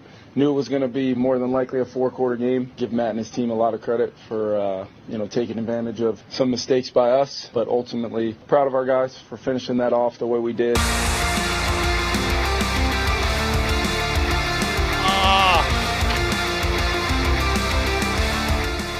I'll tell you bastards right now, Randy Shaver and Brad Ryder, we got some things to cover today. We do. We do. Anything happen over the weekend? Yeah, super. There are some things. A couple of things. I heard things. I did. First thing, the Vikings have an overall record of 4 wins and 0 losses after surviving a comeback by the hilarious Green Bay Packers yesterday. 31-29 was your final. What the hell was going on in the second half? You had Josh all nervous over there. Yeah. For sure. 31-20. I think that was the final. Do I have it right? Yeah. Yep. 31-29. The kid had made one of those field goals that he missed. Doink. Yeah, we were talking about that. And the score stayed the way it is. The Vikings would have lost, but not they won. Yesterday. They won. That's all that matters. Oh. Doesn't matter how you do it, as long as you do it. Yep. So It's a weird one yesterday. it was. It was Sam a blowout turned into a nail biter. They call it a tale of two halves. Yeah. I've heard that said before, Brad Ryder. By damn, I have. Sammy Darnold threw 3 touchdown passes. Yes, he did. The kid who was stoned on the side of the road, sound asleep, Jordan Addison, he had a couple of touchdowns. They had a 28-0 lead. And then it all went the other way, and here comes that quarterback for the Jordan Love, 389 yards, 4 touchdowns, but he threw 3 interceptions. Yes. A couple weren't his fault, but yes. A lot of mistakes on both sides. 7 turnovers in the game. That's a hell of a lot of fun to watch. You know I like turnovers. But the Vikings made the plays when they had to. Certainly that drive in the fourth quarter to kick that field goal to put them up by 9 was a monster drive coming off a touchdown by the Packers. So, I mean, when the Vikings had to make the plays, they did, and that's all that matters. So, and that muffed punt toward the end of the first half really changed the momentum of the game too. If he just catches that ball and it's 28-0 at half, I'm not sure over. that the comeback happens. Why didn't you just let it go? Yeah, exactly. Yeah. Especially when you can't see it. Yeah, the announcer was saying you couldn't see it. Right. I love it when a punt gets muffed. We're all probably capable of that, aren't we? Oh, Muffing man. a punt. I bet I'd be the best on the show at it. You'd be muffing. You don't have a muff off, Josh? I'll tell you, what else was there to say about this stinking ball game? I had it on the tip of my tongue. Oh, here it is. The Vikings, with this 4-0 record, are off to their best start since 2016. You guys remember that glorious 2016 season, don't you? Oh, my gosh. I mean, they started off 4-0, and then they finished 8-8. 8-8, exactly. Well, you guys let me know when I can talk about them making the playoffs, okay? There was a stat thrown out yesterday by the announcers. The Vikings have trailed this season in 4 games only 3 minutes and 26 seconds out of 4 games this year. Wow. That's how well they've played early in games, and they have held on to those leads throughout the first 4 games. Well, you've got to, and a stat like that, when you see that, you've got to give some credit to the coaching staff, because that means that they have a game plan ready to go in the first quarter that's going to jump on somebody and get a lead. And so you got to give a lot of credit to the coaching staff. Exactly. I'll tell you, Brad Ryder, I'll give that coaching staff all the friggin'. Now, next up, they face the gas bag Sunday, and they're doing that silly, let's go to London and play a ball game. Like 8:30. I love those. I love those kickoffs. Well, okay, I mean, you like the early morning kickoff, but I still think it's so dumb that they go to London. Yep. Those friggin' people, they don't deserve to see the NFL. There'll be a team in Europe in the next 5 years. Oh, you said that 11 years ago. There's not going to be a team in Europe. There's not going to be a team in Europe in the next. No, there's not. No, there's People have not. been saying that for years. There is not going to be a team in Europe. Randy says there's not going to be a team. Brett says there will be a team. I will be cold and in the ground before there's a team in Europe. Ooh, why do you think there'll be a team there in 5 years, Brad Ryder? Just because they keep pumping this gimmick our way? And Yeah. All right. There's no way. The gas bag. Sunday, 8:30 in the morning. That's too early for the friggin' gas bag. Right. They lost to Denver yesterday when the quarterback for Denver, rookie Bo Nix, I think he ended up throwing for like 30 passing yards or something like that. But he was -7 at halftime. And the Jets still lost the game 10-9. 10-9.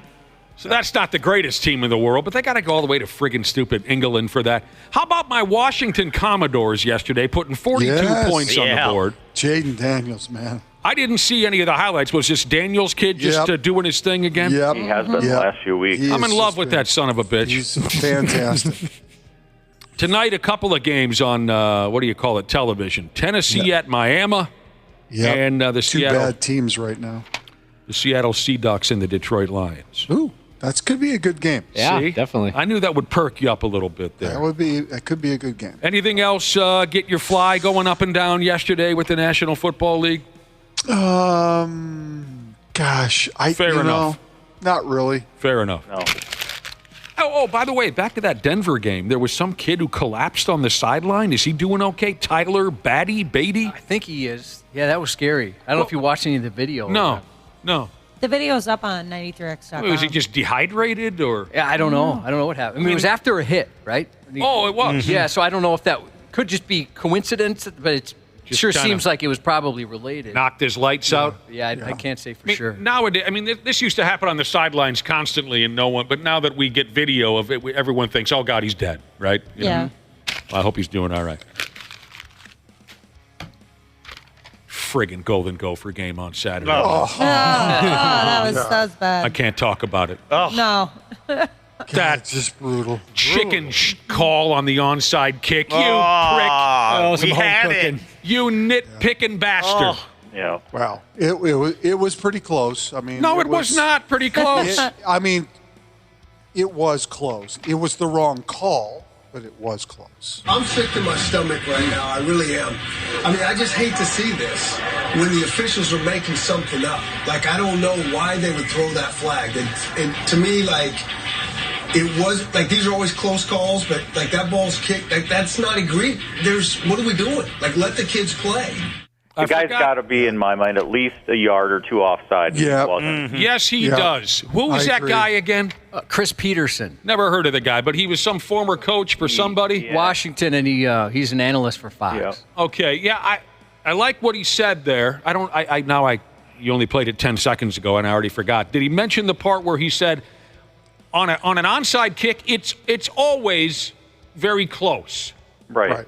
Like you guys just said, you better be way across that friggin' line if you're going to throw the flag. And douchebag throws the flag when the Golden Gophers recover the onside kick, and they were going to go down and win. They were already in field goal range when they recovered the onside kick. They were going to go down and win that game. They had a minute to go. They could have very easily scored a touchdown there. Take that away from my guy, PJ. You're not going to get away with that. Get some. Let's friggin' get some. In the next game when they play the University of Southern California here at home. Saturday night game. Right? Saturday night game?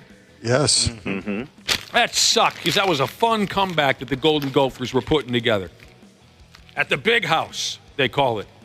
Michigan doesn't look as well coached as they used to be. No. There were so many times in the fourth quarter you were watching that game going, what are you doing? Like, they were snapping the ball with 15 seconds left in the play clock when they're trying to run out the clock, and just not very well coached. They're talented, that's why they win, but yeah. All right, everybody. Oh, someone says that kid from Denver has a lacerated kidney. Oh my gosh. That ain't good. I'm sorry. The kid from the Denver Broncos we mentioned a minute ago, he fell down on the sideline. Yep. A lacerated kidney. Yep. That'll probably make you fall down. Yeah, I would probably end up on my back. If I didn't pass out when it happened, if somebody told me what happened, I'd pass out then. Just knowing what happened. I have a lacerated what? Well, I'll be dipped if that Karl Anthony Towns to the New York Knickerbockers thing really finally happened on Friday night. Yeah. Yes. We've been hearing about it for years. Tom Thibodeau and the New York Knicks have wanted to get into Karl's pants for years, and it finally friggin' happened, and I've got all kinds of feelings about it. Without question, he's the second greatest Timberwolf of all time. He spent a number of years here. You can't say that a whole lot in sport. A little bit sad that we lose somebody that really, really wanted to invest in the community. What do you guys think, Bydam? Well, I think it's a really good trade for the Wolves. I like Karl. He's done a lot of great things here. There's no question his loyalty. And he's the second best Timberwolf of all time. Well, so far. I think Anthony Edwards is going to surpass him as the second, maybe even the first. But I would say that, his loyalty and what he's done for this franchise is admirable for sure. Will I miss his offense? Yes. Will I miss his crying after every potential foul? No. Well, but you're kind of a crier too, Randy. Not really, but I really like Julius Randle. I think when Julius Randle's healthy, I think he's a really good player. He's a very good passer. He's a different player than Karl. He's not as good a three-point shooter, but he's a different player. And I really like DiVincenzo coming off the bench. That gives them a lot of support coming off the bench. More than anything else, I love the fact they got a draft pick back, especially a Detroit Pistons draft pick. So it's protected, but you're going to get it at some point. Yeah, but you're going to get it at some point, and that's a good thing coming back. And the contract situation for all these guys gives them much more flexibility in the next 3-4 years than Carl's contract would have. So there's a lot of positives. There's some negatives too, for sure. I mean, he did a lot of great things here when he was here, for sure. But I think that his age, I think that his marketability at this point, I think all those things, and understanding that we are now for sure wrapping everything around Anthony Edwards and trying to find a way to make that situation the best it could be. I think it's a heck of a trade. Now, here's somebody who's looking to blue ball this whole operation. Scrotum like a yo-yo Jesus texted in to say that the trade is getting held up due to some paperwork problems. Don't do this. I don't think so. No, there's some paperwork problems, Brad. I've talked about the NBA trade process before. You have to have a trade call with the teams, and this kind of leaked out on Friday night. The NBA is not going to come in on an off season on Saturday or Sunday and do the trade call, so they're going to do that early this week, and it'll get done. I think there's a third team involved with some with a player and some money issues and stuff, but it'll get done. I've said this for a long time. This was in the works. I talked about this a year ago. Carl can say he didn't ask for a trade, and I don't really think he probably did technically. But since his mom passed away a few years ago, and I know this for a fact, that he's always deep down kind of wouldn't have minded going back near home. He grew up in New Jersey. He's very close with his family. His mom passing hit him really hard. So I'm not putting it. I'm not saying he asked for the trade, but I'm also not saying he minds this trade. He was probably surprised at the timing of it. I think a lot of us were surprised at the timing of it. Yeah. But some of this stuff, it doesn't happen in the right time. It happens when both teams are ready to make it. I read Julius Randle wanted a contract extension this summer from the Knicks. They didn't give it to him, and he was a little pouty, for lack of a better way to put it, about it. A pro athlete being pouty. And then DiVincenzo, I love him too. I think Wolves fans are going to love him. Anyway, I had heard that he was a little disconcerted with his role there a little bit toward the end. A pro athlete not liking his role. So you got two guys with the Knicks who maybe were a little salty, and two guys that the Wolves kind of coveted. They kind of coveted both of those guys, and you get a draft pick back. I think it's an awesome deal for the Wolves, like Randy said.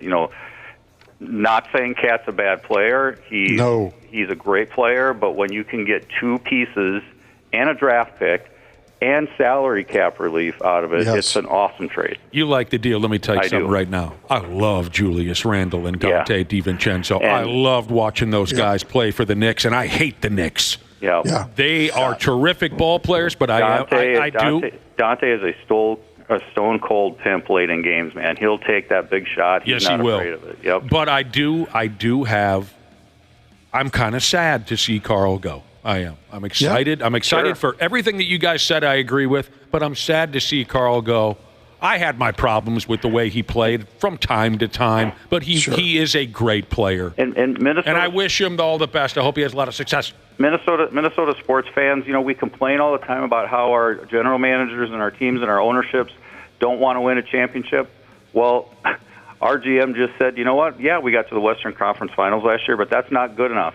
We're going to try to be better. And I like that guy's style. You got to tip your hat to him, man. He's trying to win a championship. David Kahn, right? I got the right guy. Yeah, David Kahn. Yep. Mm-hmm. I really, I think that he is, of all the GMs in town, and let's just kind of go back in time, too. Oh, here we go. Josh, we're going back in time. Hold on. I think that certainly Mike Lynn made some trades that were of interest in Vikings lore. I think that Terry Ryan has pulled off a few trades here and there. Certainly Andy McPhail back in the day when the Twins were making World Series runs. But none of them were as bold as this one. This is bold. I'm down, Randy Shaver. This is trading one of your superstar players, thinking that for all the things we've just said, two pieces that fit, salary cap relief for the future, and getting back draft picks that were given up in order to get another great player. Most GMs in his position would come in here and say, okay, well, I can coast for 2 or 3 years because the fan base is happy with what we did last year, and that's not what he's doing, and people ought to applaud that because we haven't had enough of that around here. Yep. And, none of this would have happened if I hadn't discovered Nas Reed. Well, that's funny. I was just going to mention that, is that we haven't even talked about that yet. That frees up more minutes for him. None of this would have happened if I wouldn't have discovered Nas Reed. Okay, so there you go. Now, I'm gonna knock your D in the dirt now. I think this was Reefer, something about Reefer. I'll be with you in just a second here. What does he do with that Reefer? Reefer Van Jesus? Yeah, he drives it around in a van. Reefer Van Jesus says, hello, is what he's saying to us this morning. Don't get too wound up. Don't get too comfortable with Julius Randle and Dante DiVincenzo, because they will soon be traded in order for the Timberwolves to land Kevin Durant. You know what? We're getting a lot of texts on that. Yeah. A lot of people are saying the exact same thing. I would not like that. You would not like the Durantula? No. I would not either. What don't you like about the Durantula? Because he and Ant are buddies, right? Yeah. They are, but I still like those two pieces better than having Durant. The guy he just pours in 35 points. And he looks like he's 70 years old. What's wrong with the Durant? but having Kevin Durant means that your window of winning a championship is probably a little bit smaller just because of his age than you're looking at Julius Randle, DiVincenzo, and that draft choice. I think that the championship window for the Timberwolves is a little bit wider open. Okay. I like having two good pieces better than one. I love and Durant's a great player, obviously, with a Hall of Fame player. Without doubt, he's a great player. But I just think that you want a little more room. If you don't win in the 2 years he's here, then what'd you do the trade for? Ask Phoenix how that worked out for them having Durant there this year. Josh says he's not only the Durantula, he's the Slim Reaper. What the hell's the matter with you guys? You don't want the Slim. All right. I love that text. Thank you, Reefer Van. And the Wolves had, again, this isn't a disparage on Cap, but they had a better record when he was hurt last year than when he was playing. So I like it. Yeah. Brad never liked Carl. I do too. All right, so the Twins wrapped up one of the biggest collapses in Major League Baseball history over the weekend, and this may be the kiss of death. We've heard this said in this style before, and it's become the kiss of death. Rocco! What's his nuts? The guy who's running things, Falvey, says Rocco's coming back next year. Well, this is one of the biggest choke jobs of all time. And you can put it on the players, just turn this off. You don't want to hear this? I do not care what A.J. Pierzynski has to say about the Twins. Obviously nothing against you. Actually, I am curious to hear what he it's has nothing to say. that we don't already know. It's a big collapse. Rocco screwed up. The players didn't get didn't get it done on the field. That's all A.J. Pierzynski said. Any one of us could have said the same thing. But because A.J. Pierzynski says it's a friggin' story, I'm sick of that guy. Forget A.J. Pierzynski. All right. Sorry, I blew up. What if we just loop the beginning? I wish I had my drum machine. A.J. Pierzynski didn't say anything that your average Twins fan could say. Shut up, dork. Right. Okay. I had to spend 4 days with A.J. Pierzynski in a Dodge Durango back in January of 2003, so I've heard enough of him, too, even though that was 20 years ago. For Twins Caravan. All right, so the word is Rocco's going to come back. Well, so's Falvey. Joe Pohlad has given the green light for those guys. They're not making any changes in the front office or for the manager, at least right now. That has some people very upset. Well, very upset. Yes, but without beating a dead horse here, I think there's a lot of blame to go around, and I think you have to start at the top. And so if we're going to sit here and say that those guys need to go, then I would say that management needs to look in the mirror and also figure out what they need to do better, because the status quo next year, Twins fans are not going to be happy if the Pohlads come out and say, and I think they have to some degree, have come out and said they're not adding anything to the payroll next year. Josh, are you going to renew your? Did I read that right? I got to be honest with you. I haven't read too many details. The story was so sad. Did say that the on-field product would be different next year. He didn't elaborate. He didn't elaborate on what. Oh my God! He's getting beat up. Shots fired. Roseanne's beating him up. Different doesn't mean no. better. I know. Rocco is signed through next year too, so that's another reason why they don't want to pay. Yeah, they don't want to pay two managers. No. Yes. No. So, but I do think he's going to be on the hot seat early if they have a bad April or May. I think given that they probably wouldn't hesitate, a third of the way through the season to let him go if they're not playing well. Right, because they won't have to spend any more money. They'll just promote somebody to be the interim manager. So the vibe is bad. The vibe is real bad. The vibe is real bad. And it has been for a month and a half. And fans are upset, and they want Rocco to go, and they hate the poll ads and all that. Let me just ask one fan. What's his name again? Josh over here, my life partner. Yes. Are you going to renew your season tickets next year? Yes, I will.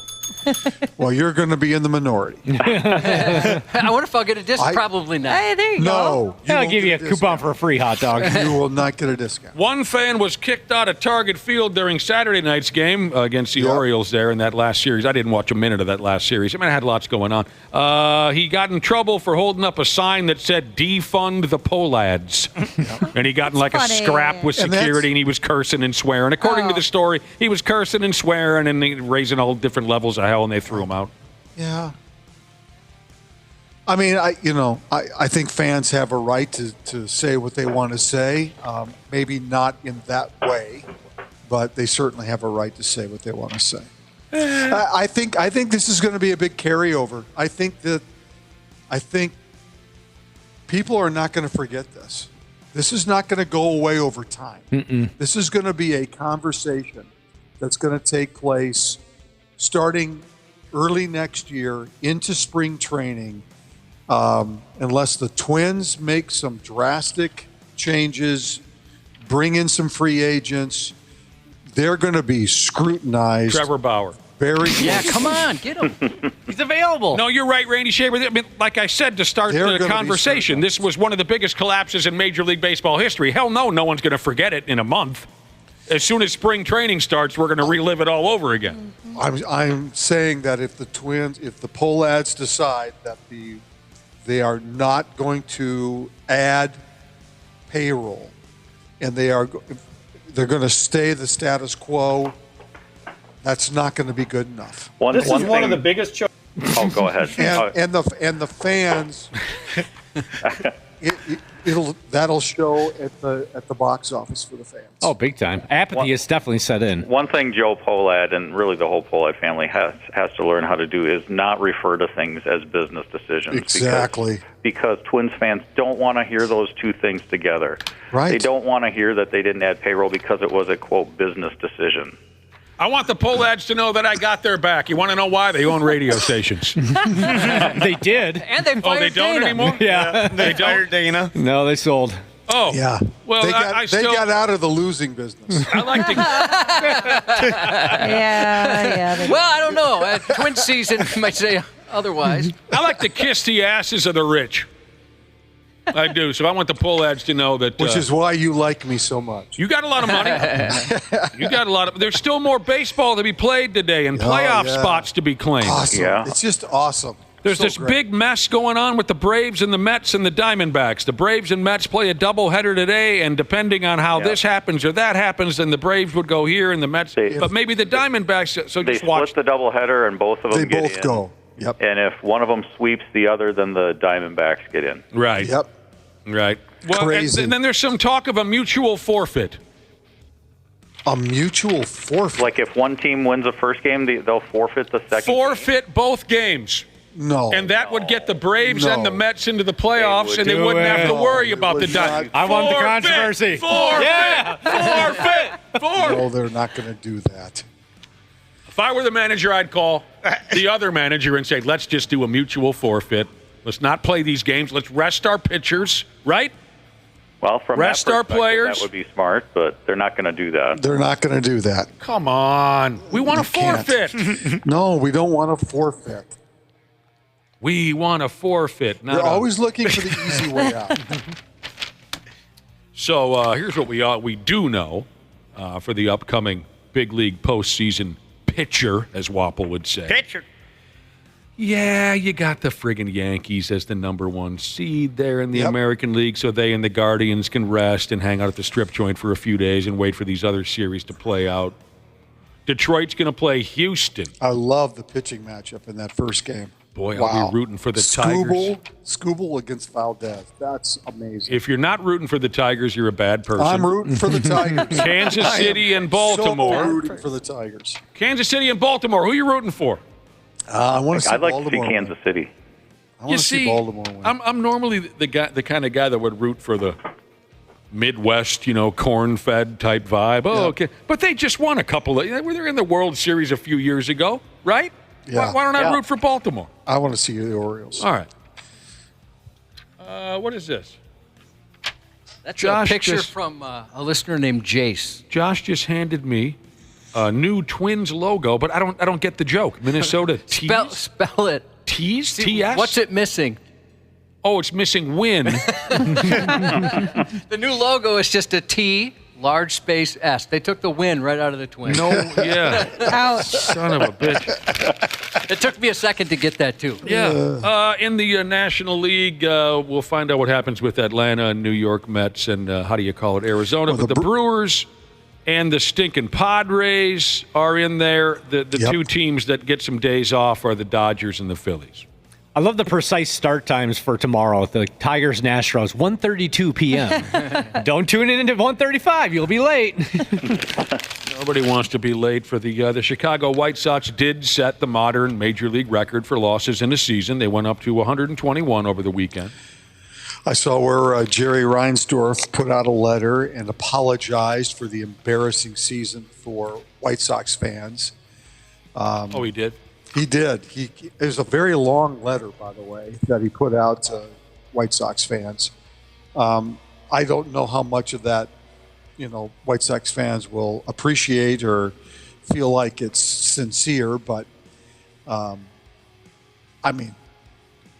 sure it was received well by some fans, but at least he had the courage to put something out like that, as opposed to he's a courageous guy. What the Twins did. So yeah, that baseball department over there's got some work to do. Yeah, they do, but their work is. Yeah, it's probably one of the more daunting tasks in a while. But what we've learned from baseball is you can lose 100 games and still make the playoffs the next year. It's very possible. I don't know if it's possible for the White Sox, but I'm just saying it's possible. It's been done. So, Luis Arraez, 3 consecutive batting titles. Yeah, he screwed Ohtani. Good. Out of winning the National. The guy doesn't need to have everything, right? How did Ohtani finish, by the way? How many home runs did he have? 52?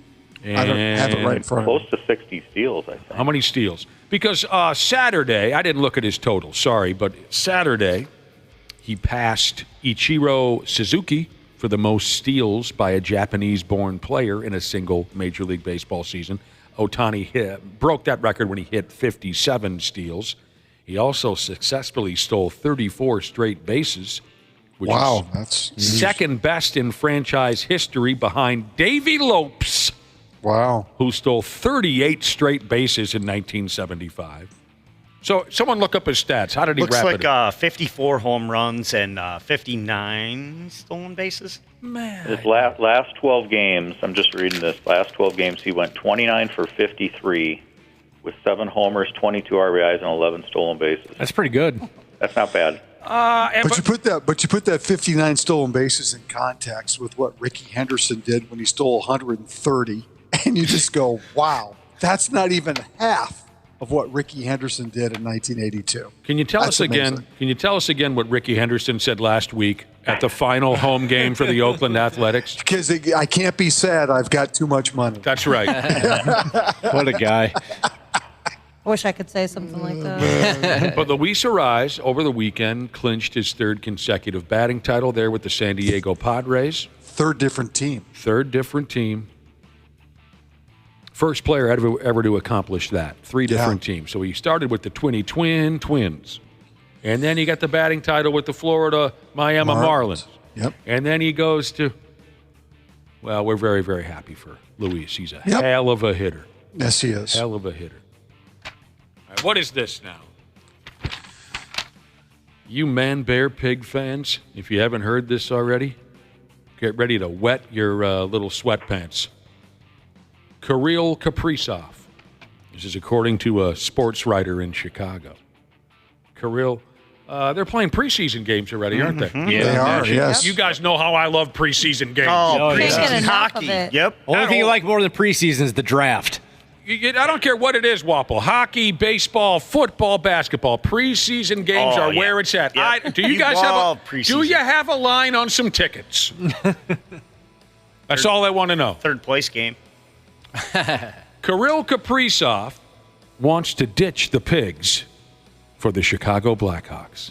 Wow. Bum, bum, bum. He wants out of here. He's tired of you friggin' state of hockey types. He wants to go to the home of the Blues. Not the hockey team, but the music. He wants to go to the Chicago Blackhawks, according to some dude who writes for the Blackhawks. So he actually said that? Here's what I have in front of me, Randy Shaver.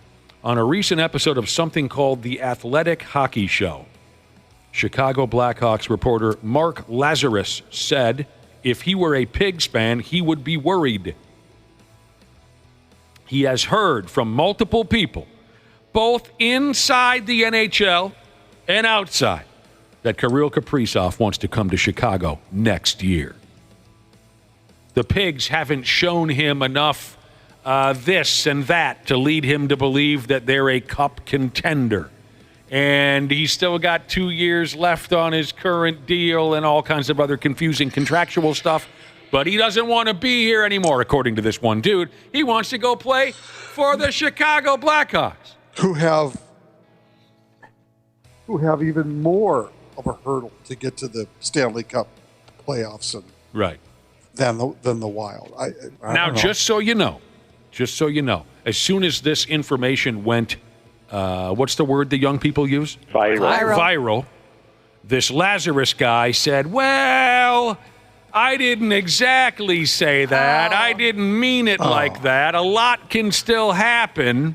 No, you walked it back. I see. I was misquoted. But to me, it's a done deal. It's not a done deal. No. You know who the Pigs are going to get in return? Here's what really sucks. It's guys that don't play anymore. They want to, in return, they want to give the Pigs Steve Larmer. Secord. Doug Wilson. Al Secord. And Chelios. One of the Esposito brothers. One Esposito, the one who's still alive. That would be Phil. At least it's the one that's alive. Wouldn't that be something if they dealt us Tony? He's dead. But Phil is still alive, and Michel Goulet. Those are the players that... And I don't think that's a fair... What are you talking about? He wants to leave the Pigs. Well, he might want to play with Connor Bedard. Who knows? Mm-hmm. That's what the speculation is. These are dark times, Randy. Oh, not really. I think like I've said before, it's times like this that make it the most interesting to cover sports in Minnesota. Well, it makes it a lot of friggin' work, but it is interesting, yeah. I mean, the Jesus Twins, Christ. the Twins story to me is fascinating because they have so much work to do to bring people back. The Wolves are not afraid. Tim Connolly is not afraid to make huge deals. The Vikings are playing way over the expectations so far. And the Wild have their issues. And Gopher football is Gopher football. I mean, you can't find better entertainment. When do the Lynx play their next playoff game? Well, they lost last night. Yeah, they lost last night, didn't they? Yeah, they lost 73-70 last night. So And I think check- they play again either tonight or tomorrow. Tomorrow at 8:30. Yep. Tomorrow, yeah. Kaprizov is already pulling a Blackhawk sweater over the top of his head. This place sucks. Yeah, he made that the ultimatum. If the Lynx can't beat Connecticut last night, he's out of here. He's pulling up stakes and he's going to Chicago. Well, maybe Tibbs wants Kaprizov and we can trade him for Jalen Brunson. Well, one thing that Carl is going to get is PT. when he plays for Tibbs because they're not managing minutes. Well, both their centers are they're both hurt, or one of them left. Though Tibbs is not managing minutes. No, what's his nuts? Van Riesendorfenberg, whatever the kid who played so well in the playoffs last year. Hartenstein. Yeah, well, he left. He left for Oklahoma City. The other guy, Robertson, he's hurt. He's hurt. He's not playing. We never should have said word one about friggin' what's his name, Luis Ariz. I just got this texted into me. If Marcelo Zuna of the Atlanta Braves goes 9 for 9 in today's doubleheader, he'll take the batting title. All he's got to do is go 9 for 9. He's not going to pull an Ohtani. No. It'd be awesome if he did, though. 9 for 9. It'd be awesome if he went 8 for 8, and then they walked him the last time.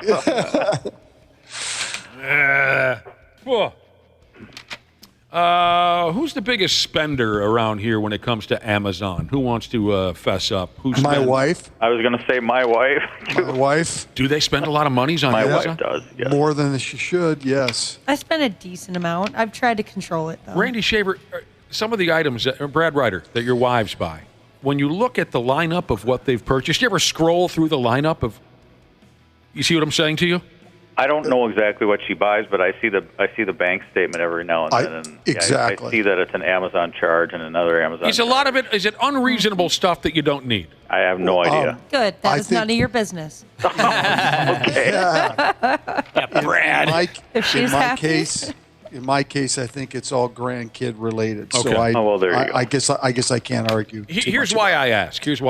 Because a buddy of mine, every once in a while, he'll get out his cell phone and he'll scroll through everything that his wife bought on Amazon that day. And sometimes it's really hilarious because he'll say, okay, look at this, boys. 3 p.m. today. Oh, she bought a 10-pound bag of dog food. Okay. And we all go, sure. Then he scrolls and goes, 6:15. She bought a 35-pound bag of dog food. and then, oh, look, he says she buys never-ending cleaning supplies but never cleans anything. And she has an obsession with scented candles. She can't stop buying. So every once in a while, he scrolls through his phone and shows us this stuff, and it really does look like the work of a crazy person. Why are you buying a 35-pound bag of dog food 3 hours after you bought a 10-pound bag of Why so many candles? And then he says, she looks at the ceiling of their home and says, what's all that? It looks like there's like this blackness up on the ceiling. And he says, it's because you constantly have candles burning in the house. It's soot, for Christ's sake. You're ready to set the house on fire. Shaquille O'Neal spends $1,000 a day on Amazon, he says. That's insane. I purchased $1,000 on Amazon a day. How much? $1,000 a day. Last thing I bought on Amazon was green laser pointers. I purchased $1,000 on Amazon a day. How much? $1,000 a day. Last thing I bought on Amazon was green laser pointers. What's he going to a WCW house show? Why does he need laser pointers? Maybe he has cats. Huh? Oh, yeah. Doesn't he love cats? He does love cats. Oh, the laser pointer cat game. Yeah. I love to play that game. Yeah.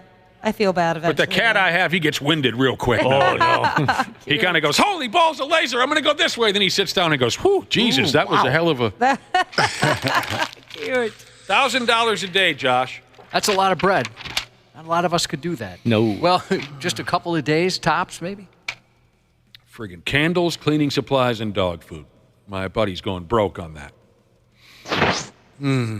So there you go. And then Chris Christopherson had to die over the weekend. I know. It's too bad. I'm telling you, this place sucks. Nothing works here. The medications don't work. I've been here for 7 years. Music has been taken out of this portion of the Half-Assed Morning Show podcast for licensing reasons. We got to get going, Randy Shaver and Brad Ryder, but thank you very much. It was awesome. Oh, now he's putting on the highwaymen, so I'm going to start friggin' crying. Gosh. Let this buck, man. Let it buck. I love you, Chris Christopherson. You were my idol. Well, one of them. You guys know that, and this has nothing to do with Chris Christopherson, I can't listen to Poncho and Lefty without crying. Didn't know that. You guys know that I can't listen to Poncho and Lefty without crying? I do now, yeah. You try it. You think you're tough? Try listening to Poncho and Lefty and not crying. All right, see you guys later. All right. Text us if you have something wrong with you. Physically. If you're cracking up mentally, you're on your own for now. A doctor's coming in next. 651-989-9393 if you want to get a hold of us and you have a question. Dr. P. Jesus is next on the Half-Assed Morning Show. The 93X Half-Assed Morning Show. Did you know that Standard Heating opened its doors over 90 years ago? That's right. Tony Ferreira opened the doors in 1930, now ran by his granddaughter Claire Ferreira. Call Standard Heating and Air Conditioning today and experience the customer service and care that holds true today. Are you looking to improve your work-life balance with excellent benefits like 401k match and even tuition reimbursement? Standard Heating and Air is looking for an accounting administrator and customer service representatives to join their team. Learn more at standardheating.com/careers today. The Bigger Pockets portfolio of podcasts are worthy of your investment. What is the path of least resistance with highest ROI? New episodes available every day. People oftentimes are paying very close attention to what the Fed does to get signals on what's going to happen with mortgage rates, and it's completely wrong way thinking. Whether it's real estate, on the market, rookie, or money. And you can make just 6% on a deal. You can retire next month. The Bigger Pockets podcasts are on YouTube or wherever you listen. Hi, everybody. Hi. Dr. P. Jesus. Welcome to the Half-Assed Morning Show. 93X. Welcome back to the show. Joining us on the telephone line this time is Dr. James Parnell, known around these parts as Dr. P. Jesus. What's up, ho? Hey. Good to talk to you folks. Sorry I'm not in person.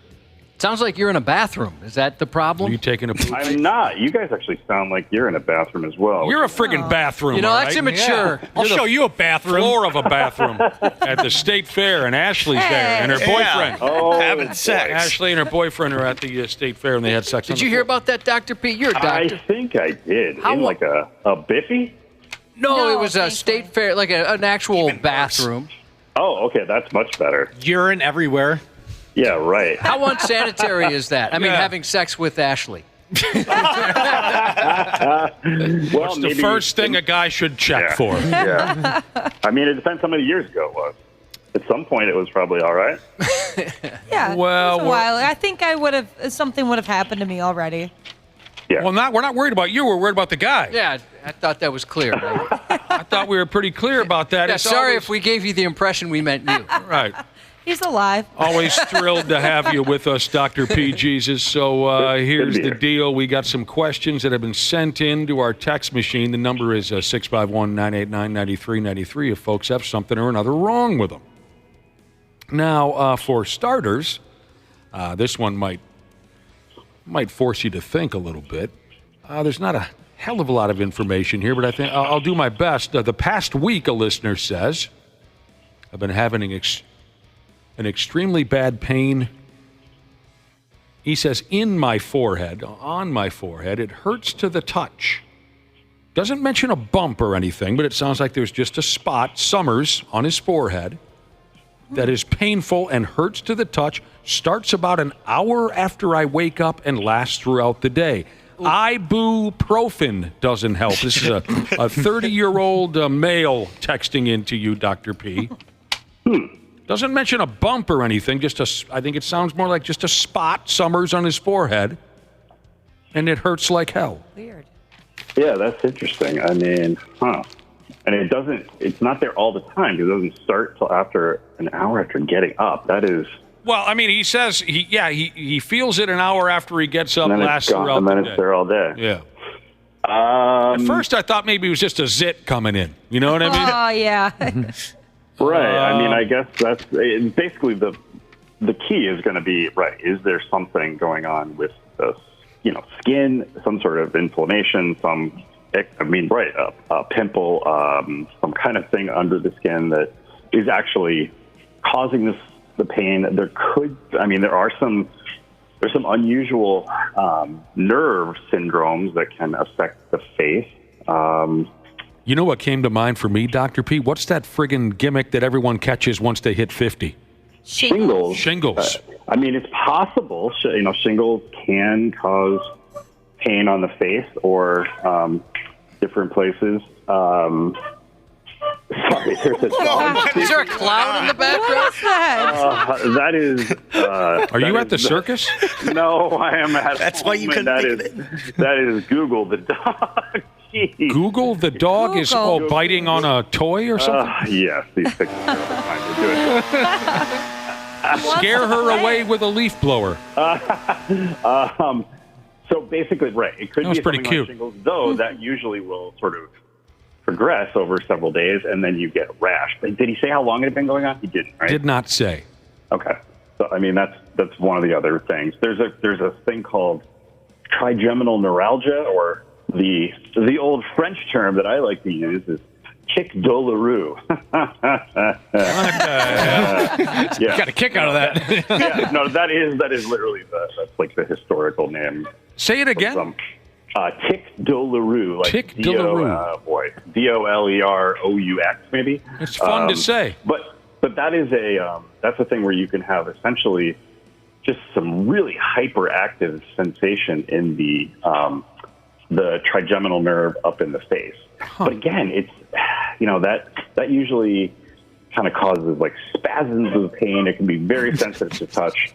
But yeah, so I guess it's you really need to go in and talk to somebody. Have a doctor press on that spot. Ooh. Right. He'll figure it out. Yeah, but a number of different things. But yeah, none of which are, obviously, if it's causing that much pain, none of which are good. So, sorry about your problem, sir. Yeah, Go have a doctor poke that spot until you tear up. Dealing with that all day. And you'll figure it out. Miserable. Fatty Mac Jesus said his pee smells like spoiled meat. Oh, is it possible that's his penis? Oh, no. Sorry. Smelling? Could just be when he opens his pants. That's what I'm wondering. Yeah. Spoiled meat, Dr. P. That's horrible. Yeah. Spoiled. You get used to it. By the way, you never want to describe to a doctor what's going on and have the doctor go, "Oh, that's horrible." Well, I mean, that does sound bad. You're right. That does sort of. You do wonder about maybe the area down there as opposed to the actual urine. Yeah. I mean, just because they're. Everyone's had that experience where you go, Jesus, what's that smell? Oh, God, it's me. Yeah. Right. I mean, we've talked about butter smelling urine and other sort of odd smells of urine when people are doing like the keto diet and things like that. That'll make your pee smell like butter. But rotting meat, though, I mean, rotting meat, yeah, you just think sort of bacteria and fungus kind of stuff. So that's what seems. Yeah, I mean, I'd get the whole works checked out. Right. I mean, because even if you have a worst urine infection ever, it's your urine shouldn't smell like that. I think it's just nuts. I mean, well, he's got back to us. Fatty Mac Jesus said that his privates are a lot cleaner than he wishes they were. If you follow along. Okay. Well, yeah. I mean, obviously, you got to get in and have a urinalysis and see what's going on. What is that? I'm trying to think what the smell of rotting meat is. Rotting eggs, is sulfur, rotting meat. I don't even know what the. Oh, well, drive down to Austin, Albert Lee. You mean just because of all the roadkill or the people there? They got that. Yes. It kind of smells. Well, go to the boondocks. You'll smell some, dead carcass now and again.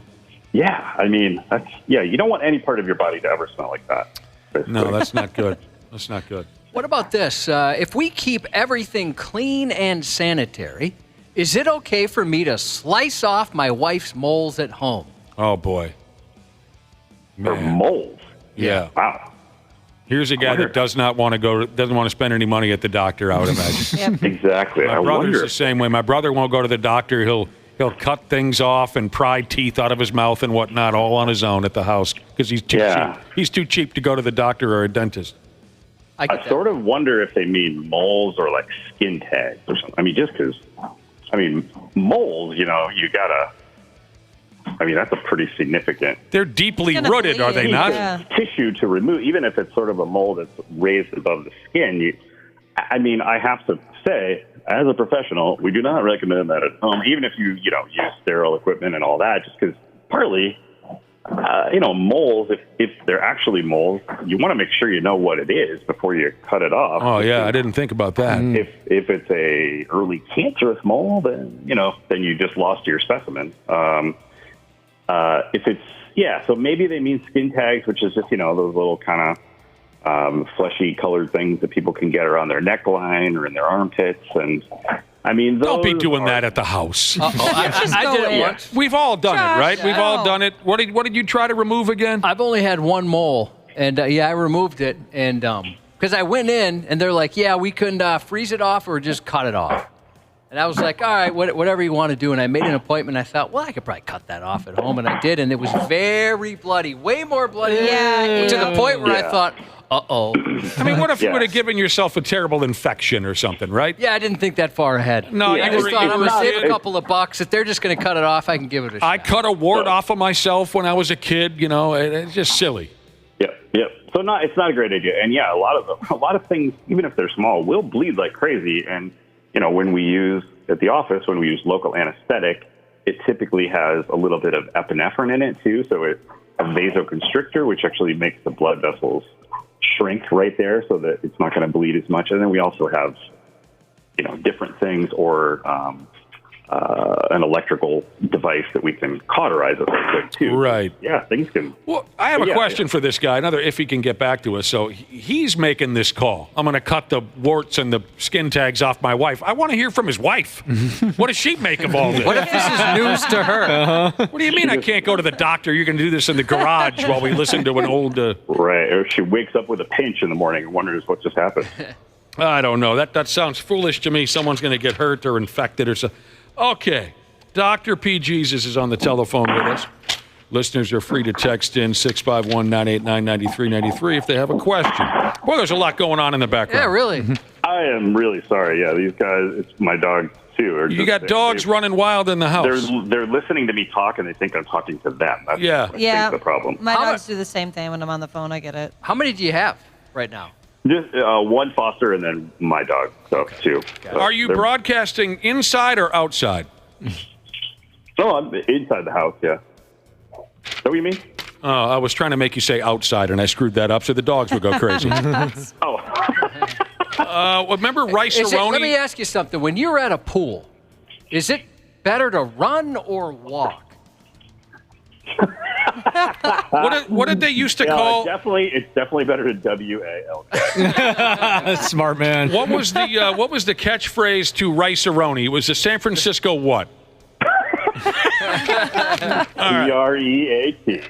Dr. P's on the line. Here's a text message from a listener, and we're very sorry to hear about all this. A few years ago, as a result of cancer, a listener says, I had a total prostate removal resulting in a non-functioning downstairs. I've tried pills and injections. I've tried pills and injections, in parentheses, no fun, with little or no success. Are there any advancements in the medical industry forthcoming? I'm not interested in an implant. Oh, not interested in an implant. Not interested in an implant. Does that mean dude's kind of SOL? Boy, other than, let's see, pills. Yeah, pills and injections. Pills and injections may have evolved somewhat over that time, although you said just a few years ago. Probably. The pills won't change much. The injections probably won't have changed much. The implants I know are evolving.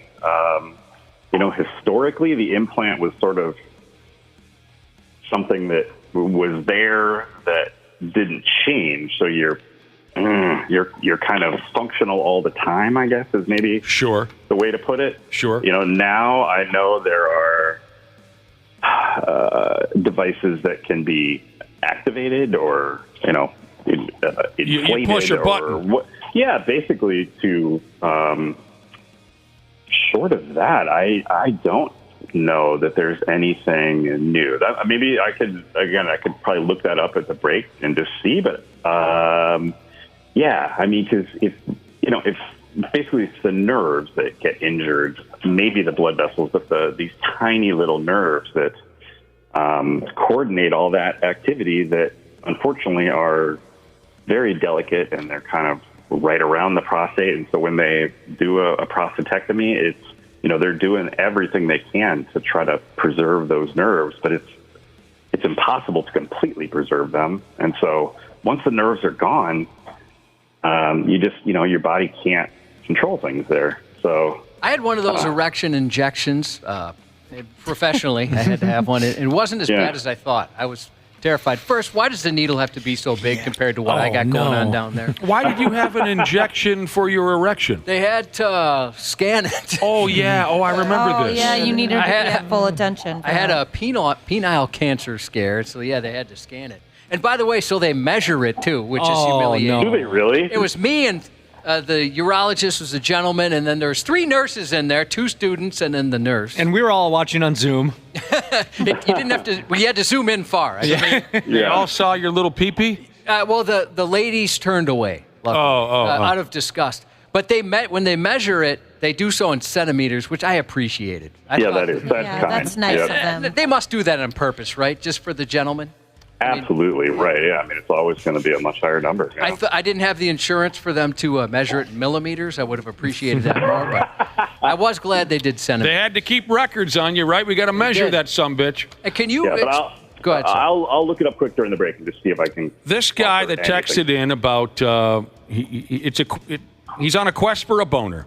It's unfortunate. He had cancer, total prostate removal. He's not interested in...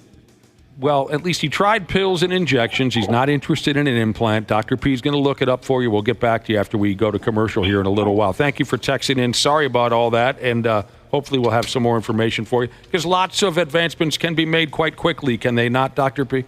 They can. I mean, especially in the medical device arena. There's some unbelievable things that have been done for pain, for incontinence, for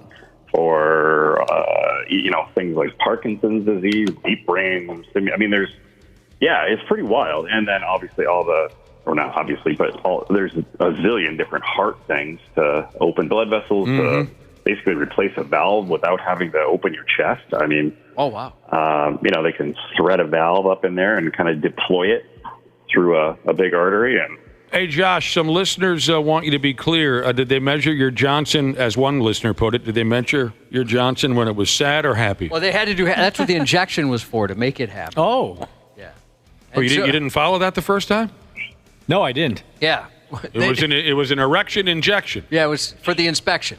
Right. They had to do it. Stop it. Dr. P, by the way, can you just let people know out there, partners of someone who might have a condition like this, that there's nothing the gentleman can do about it? Because my wife told me if I'm ever in that situation where I have erectile dysfunction, it's going to hurt her feelings, and she's not going to be happy about it. Oh, not this again. Jeez Louise. And I'm telling her, this is a medical condition. Right. No. I mean, that is, and that's actually, that's obviously, this person has a much more clear reason why something's happening. But unfortunately, lots of men do end up having some degree of erectile dysfunction. And it's, partners definitely feel beat up about it and like they're failing. And, it's a lot more complicated. That is so that's silly. That's not going to help the situation. No. Look, I am on the verge of possibly never getting an erection again for the rest of my life. I'm sorry that your feelings are hurt. And there's not much you can do. Thanks for making this tragedy about you. And you're not even interested in it anymore. So what is it? What do you care? The neighbor lady's got an interest in it. All right. Now, I got to poke a little bit of fun at this next individual texting into Dr. P. Sorry about what you're going through, but this is just so cliche dude stuff here. We are just such big, dumb animals sometimes.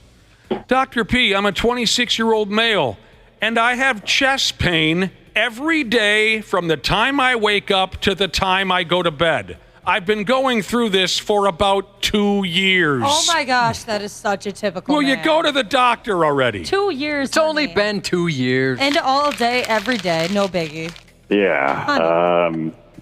Just go see somebody. I mean, right. It's probably not your heart, just because it wouldn't be doing that. You'd be dead by now.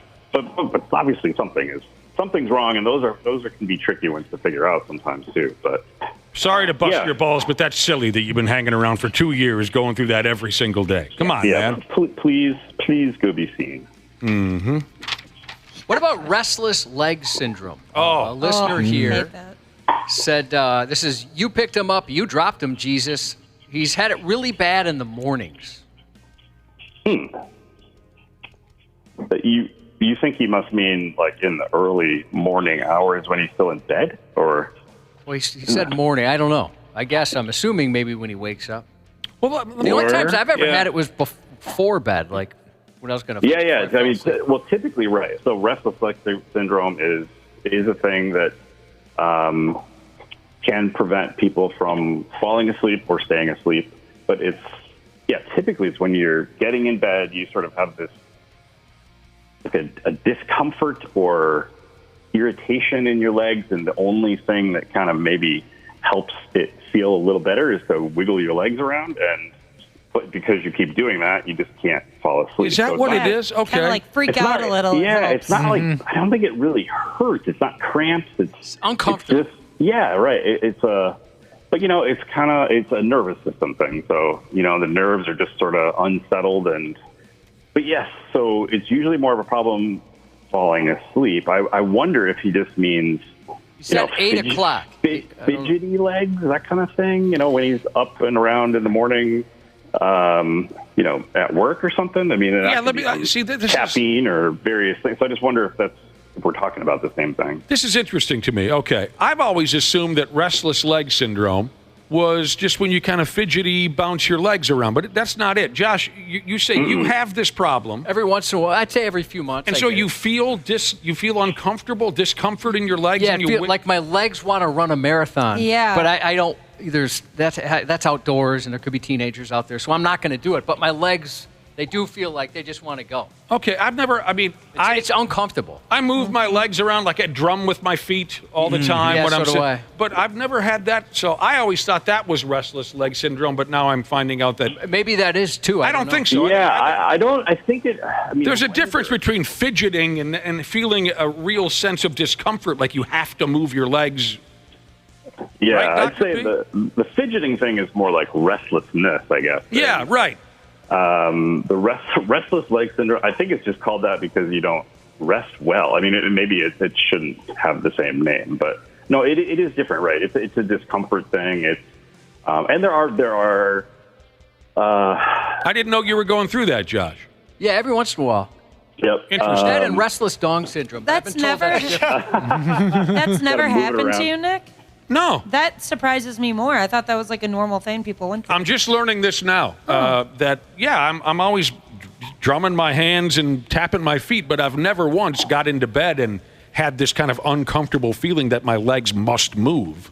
Yeah, I bounce around a lot too. Makes me want to scream when that happens, Josh. Do you have the same feeling? Like you just get like almost frustrated? Like, come on. Yeah, it's and I think you're onto something, Dr. P. I have noticed that days where I have more caffeine, it seems way worse. Yeah, so this is a good example of, when people come in and describe something, we really do have to be very attentive to the history. We can't just assume they know what they're talking about or that we're talking about the same thing. And so I really am curious whether he means something that's bothering him at night and preventing sleep, or whether it's something that's annoying him during the day, particularly in the morning. So that would be worth talking through. The restlessness during the day, that's not usually something people need to deal much with. I'm not worried about that. I've been doing that since I was a kid. Yeah, restless leg syndrome. Sounds miserable. There are medications that can help. For sure. Yeah, people are saying weed is the medication. A lot of people. Double D Jesus says maybe something kind of related. She said when she gets anxiety, she starts to itch on her arms and face. Any idea what that's all about? People can have all sorts of symptoms with anxiety. Chest pain, which we sort of mentioned earlier briefly, shortness of breath, but yeah, itchy skin, tingling, numbness. When she's anxious, when she's nervous. When she's having anxiety, yeah. Oh, wow. Yeah, it can trigger all kinds of things because it really, it's your... Try twerking. Oh, yeah, I bet you can twerk pretty well. Twerk therapy, yeah. Yeah. It can affect your whole nervous system. So different people experience it. Some people experience anxiety very much just in their head. Other people experience it very much physically throughout their body, whether it's a horrible pit in your stomach, whether it's palpitations, whether it's peripheral stuff like numbness, tingling. Try making it clap. Okay, looks like we got to take a break. But maybe you could think about this one over break. This person says, every morning I have to take a dump at 8 on the dot. The problem is I wake up at 9. What should I do? Dr. P. Jesus. The 93X Half-Assed Morning Show. Yeah, sure. Live on the radio, it's Dr. P. He's here for you. He's here for me. That's something Josh and I were working on that off air. Nice. For the last week and a half. For a week or so. We got a few more minutes left with Dr. P. Jesus. Thanks for joining us, James. You bet. Did you look back now? You were going to check on a thing or two, not trying to turn the screws on here for you. Yeah, no, I did. Dude had a problem. He had cancer, total prostate removal. He's trying to find a way to get a bone ski. Doesn't like the idea of an implant, but he has tried pills and injections. What do you got, son? Yeah, there are a variety of implants out there, and so I think if he hasn't looked at it in a while, there may be something new. There are a few things that are being studied. Stem cell therapy, which is being tried for everything, where they kind of get. Well, you either have stem cells that you buy, but it's questionable whether they're real, or sometimes stem cells can be harvested out of your own bone marrow and injected into various places. I don't like the idea of anything being harvested from me. No. But I understand sometimes it's necessary. The weirdest one I came across is low-intensity shock therapy for the penis, where several thousand low-intensity shocks are delivered to the penis over several weeks. Oh, wow. I'd say it sounds like that's more for people who might have diabetes or other vascular problems, where I tend to think of the prostate post-prostatectomy erectile dysfunction as more related to nerve issues. But there might be some clinical studies out there, I guess, not necessarily for the shock thing, but... Electric shocks to the old dong I know, ski. that doesn't sound pleasant. The first woman you take on is going to pay off in casino coins. You know what I'm saying? Yeah, so talking to his urologist, and again, maybe looking for clinical trials out there if he's really interested in trying things other than... Well, we appreciate you looking it up. Route. I'm sure the listener appreciates all your help there, because that's a hell of a situation to be in. Yeah. What was that old Bill Cosby show, Josh? Kids say the darndest things? Yeah, I think that's what it was called. You ever watch that on television? Here's something for you, Dr. P, from a feller called Fall Guy Jesus. He said his 6-year-old daughter recently said that she pushes her farts to the front and it goes away. Oh. Fall Guy Jesus said, I asked my wife about this and she got mad at me. Did I stumble upon some woman's secret? It's just a kid talking nonsense. You don't need to really think about that. I'm like, I just thought that was, yeah. I was doing a complicated math problem in my head to try and figure that one out. Yeah, me too, right. Sort of. Save it. My 6-year-old daughter trigonometry says, kind of like, let's see here. She pushes her farts to the front and they go away. White boy with dreads Jesus wants to know, can antidepressants and anti-anxiety medications change your personality? Well, we know certain things do. Alcohol. Yeah. Street drugs. I guess the question is, money? What is personality? Money changes your personality?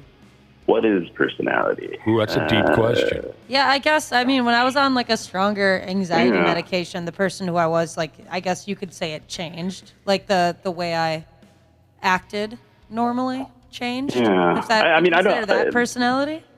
The medication they shouldn't fundamentally change who you are or how you think or how you relate to people. I'd say if you're taking the recommended amount. Right. And if it's doing what it's supposed to, if someone's been terribly anxious for forever, that you might seem a bit different if you're able to engage with people or be in social situations. So you may have always been really shy and reserved, but if it was because of social anxiety, then perhaps you would be perceived as being a little different. But yeah, they really shouldn't. If I'd say if any of those medications are making someone vastly different than they were, then there's a problem. Occasionally, we worry about this. People with manic depression, so bipolar disorder, putting them on an antidepressant, if we don't know that someone has that, can potentially trigger a manic episode. And that's definitely somebody whose personality changes. Okay. Where if you've ever been around somebody who's truly manic, their speech is pressured. They can't slow down. They're not sleeping. They're spending money. They're coming up with these crazy ideas. It's pretty intense, and it can be really dangerous. Really, Sure. A lot of unpredictable, risky behavior. So, but again, no. If they're doing what they're supposed to, no. Licensed therapist Jesus said you nailed it, Dr. P. Well, that's great. Everything you said, he agrees with. Ashley, you used to be on what? I was on an anxiety medication. It was Anxiety. it was a pretty strong medication. So it was for like panic attacks. Oh. And that made but I was warned before starting the medication that it could like influence my decision making. All right. So how's it Things going? along How's those it going lines. nowadays? So I'm not on it anymore, but it definitely did make things a little. I felt a little different when I was on it, but now I'm all good. All Gucci. Early on, are you all Gucci? All Gucci. Early on, when they were experimenting with medications for me to treat epilepsy, I was on one that made me legitimately think I was going insane. Ooh. I had to tell my wife, I think I'm losing my mind. And it was just this particular medication just didn't work for me. Just climbing the walls, huh? Oh, it was crazy. I'd never felt that way in my life. Like you mentioned, like the manic. It was just like the mood swings were insane. I was thinking in ways I never thought before. Were you like sleepwalking around the house holding a hatchet or anything like that? Nothing like that. Dr. P. Jesus, this is from Lonely Left Nut Jesus. I can't feel my feet. Uh-oh. That actually really scares me because I know a couple of old timers who have that problem. What's that problem called again, Dr. P? Well, when you neuropathy. can't, neuropathy. You can't feel your feet. This is a listener says, I can't feel my feet. They feel numb all the time. Okay, there's no good reason for that. Yeah. In this country, I would say diabetes is the most common reason that people tend to get that. Hey, Ashley, come over here. Can you feel my feet? I'm okay right now, actually. Somebody, Maybe later. I just got the flip-flops on. They're kind of sweaty. Josh, come over here and see if you can feel my feet. I'm going to use my feet. Oh, we're going to go. Feet on feet. Isn't that called a moon landing or something? No, that's when you touch butts. Oh, okay. Go ahead, Dr. P. I'm sorry. The guy can't feel his feet. Yeah. And we're worried about him. Diabetic neuropathy has to do with basically the small nerves down in the extremities not working well and blood vessels not acting normally. So that's common. There are many other types of neuropathy that people can develop, and it can be a little challenging to figure out. You can, if you're hypothyroid, so if your thyroid gland is not working well, sometimes you can have neuropathy. If your blood flow to your extremities because of vascular disease is not normal, you can start to have. And then there's other millions of causes, not millions, but many causes of nerve problems that are just fundamental to the nerves. The definitive test is usually to have an EMG, electromyelogram, which is not a fun test, but kind of use little needles along the path of muscles and nerves to figure out what's going on in the nerves, and that can help sort it out if it's something that's mysterious, if there's no good explanation for it. That's really actually very scary stuff when some of these old boys get neuropathy in their feet. I mean, they fall all the time because they can't drive anymore because they can't feel the sensation. One old timer I know, he ass naked. He went cartwheeling through a glass shower door and no one found him for 2 days. Oh boy! He was feeding off his own urine or something until someone found him in the shower, ass naked, cut the ribbons. No good. Yeah, and you can injure. I mean, the biggest problem that we see with diabetics is if you can't feel your feet, then you don't know when you injure your feet, and you can get some pretty nasty infections, and you already have poor blood flow and stuff like that. So that's how historically people ended up with lots of amputations. All right. Diabetes medicines and diabetes control are much better these days. So thankfully, we don't see as much of that. But yeah, not something that you want to ignore. No, it's not a good thing. But there's help out there if you need it. Before we go, can we hear from those dogs? How many dogs are you playing with while you're on the radio here? Just 2, and they think I'm talking to them. They keep coming over. Can you get them barking? Yeah. Actually, these dogs don't bark, so I'm really glad about that. Why did you bark, Dave? I liked that. It's kind of Pavlovian. Yeah. Bark. Yeah, right. Well, tell Well, them it didn't work that time. Tell them that they're very good puppies. Yes. And tell them that we appreciate their daddy joining us on the program. Oh, you bet. Good to be here. Dr. P. We'll talk to you in a couple weeks. Shout out to Jason and the boys at the Stearns Conservation District from New Colorado resident Jesus. Happy 19th birthday to Megan from Dad. And happy birthday to the lovely advancement director, Jesus, from your husband, Land Surveyor Jesus. The 93X Half-Ass Morning Show. 93. The 93X Half-Ass Morning Show podcast is sponsored by Standard Heating and Air Conditioning. New episodes drop each weekday. If your podcast platform has ratings, go ahead and give us 5 stars and maybe give our enemies 1. Thanks, and here's a word from our sponsor. Standard Heating and Air is looking for an accounting administrator and customer service representatives to join their team. Learn more at standardheating.com/careers today.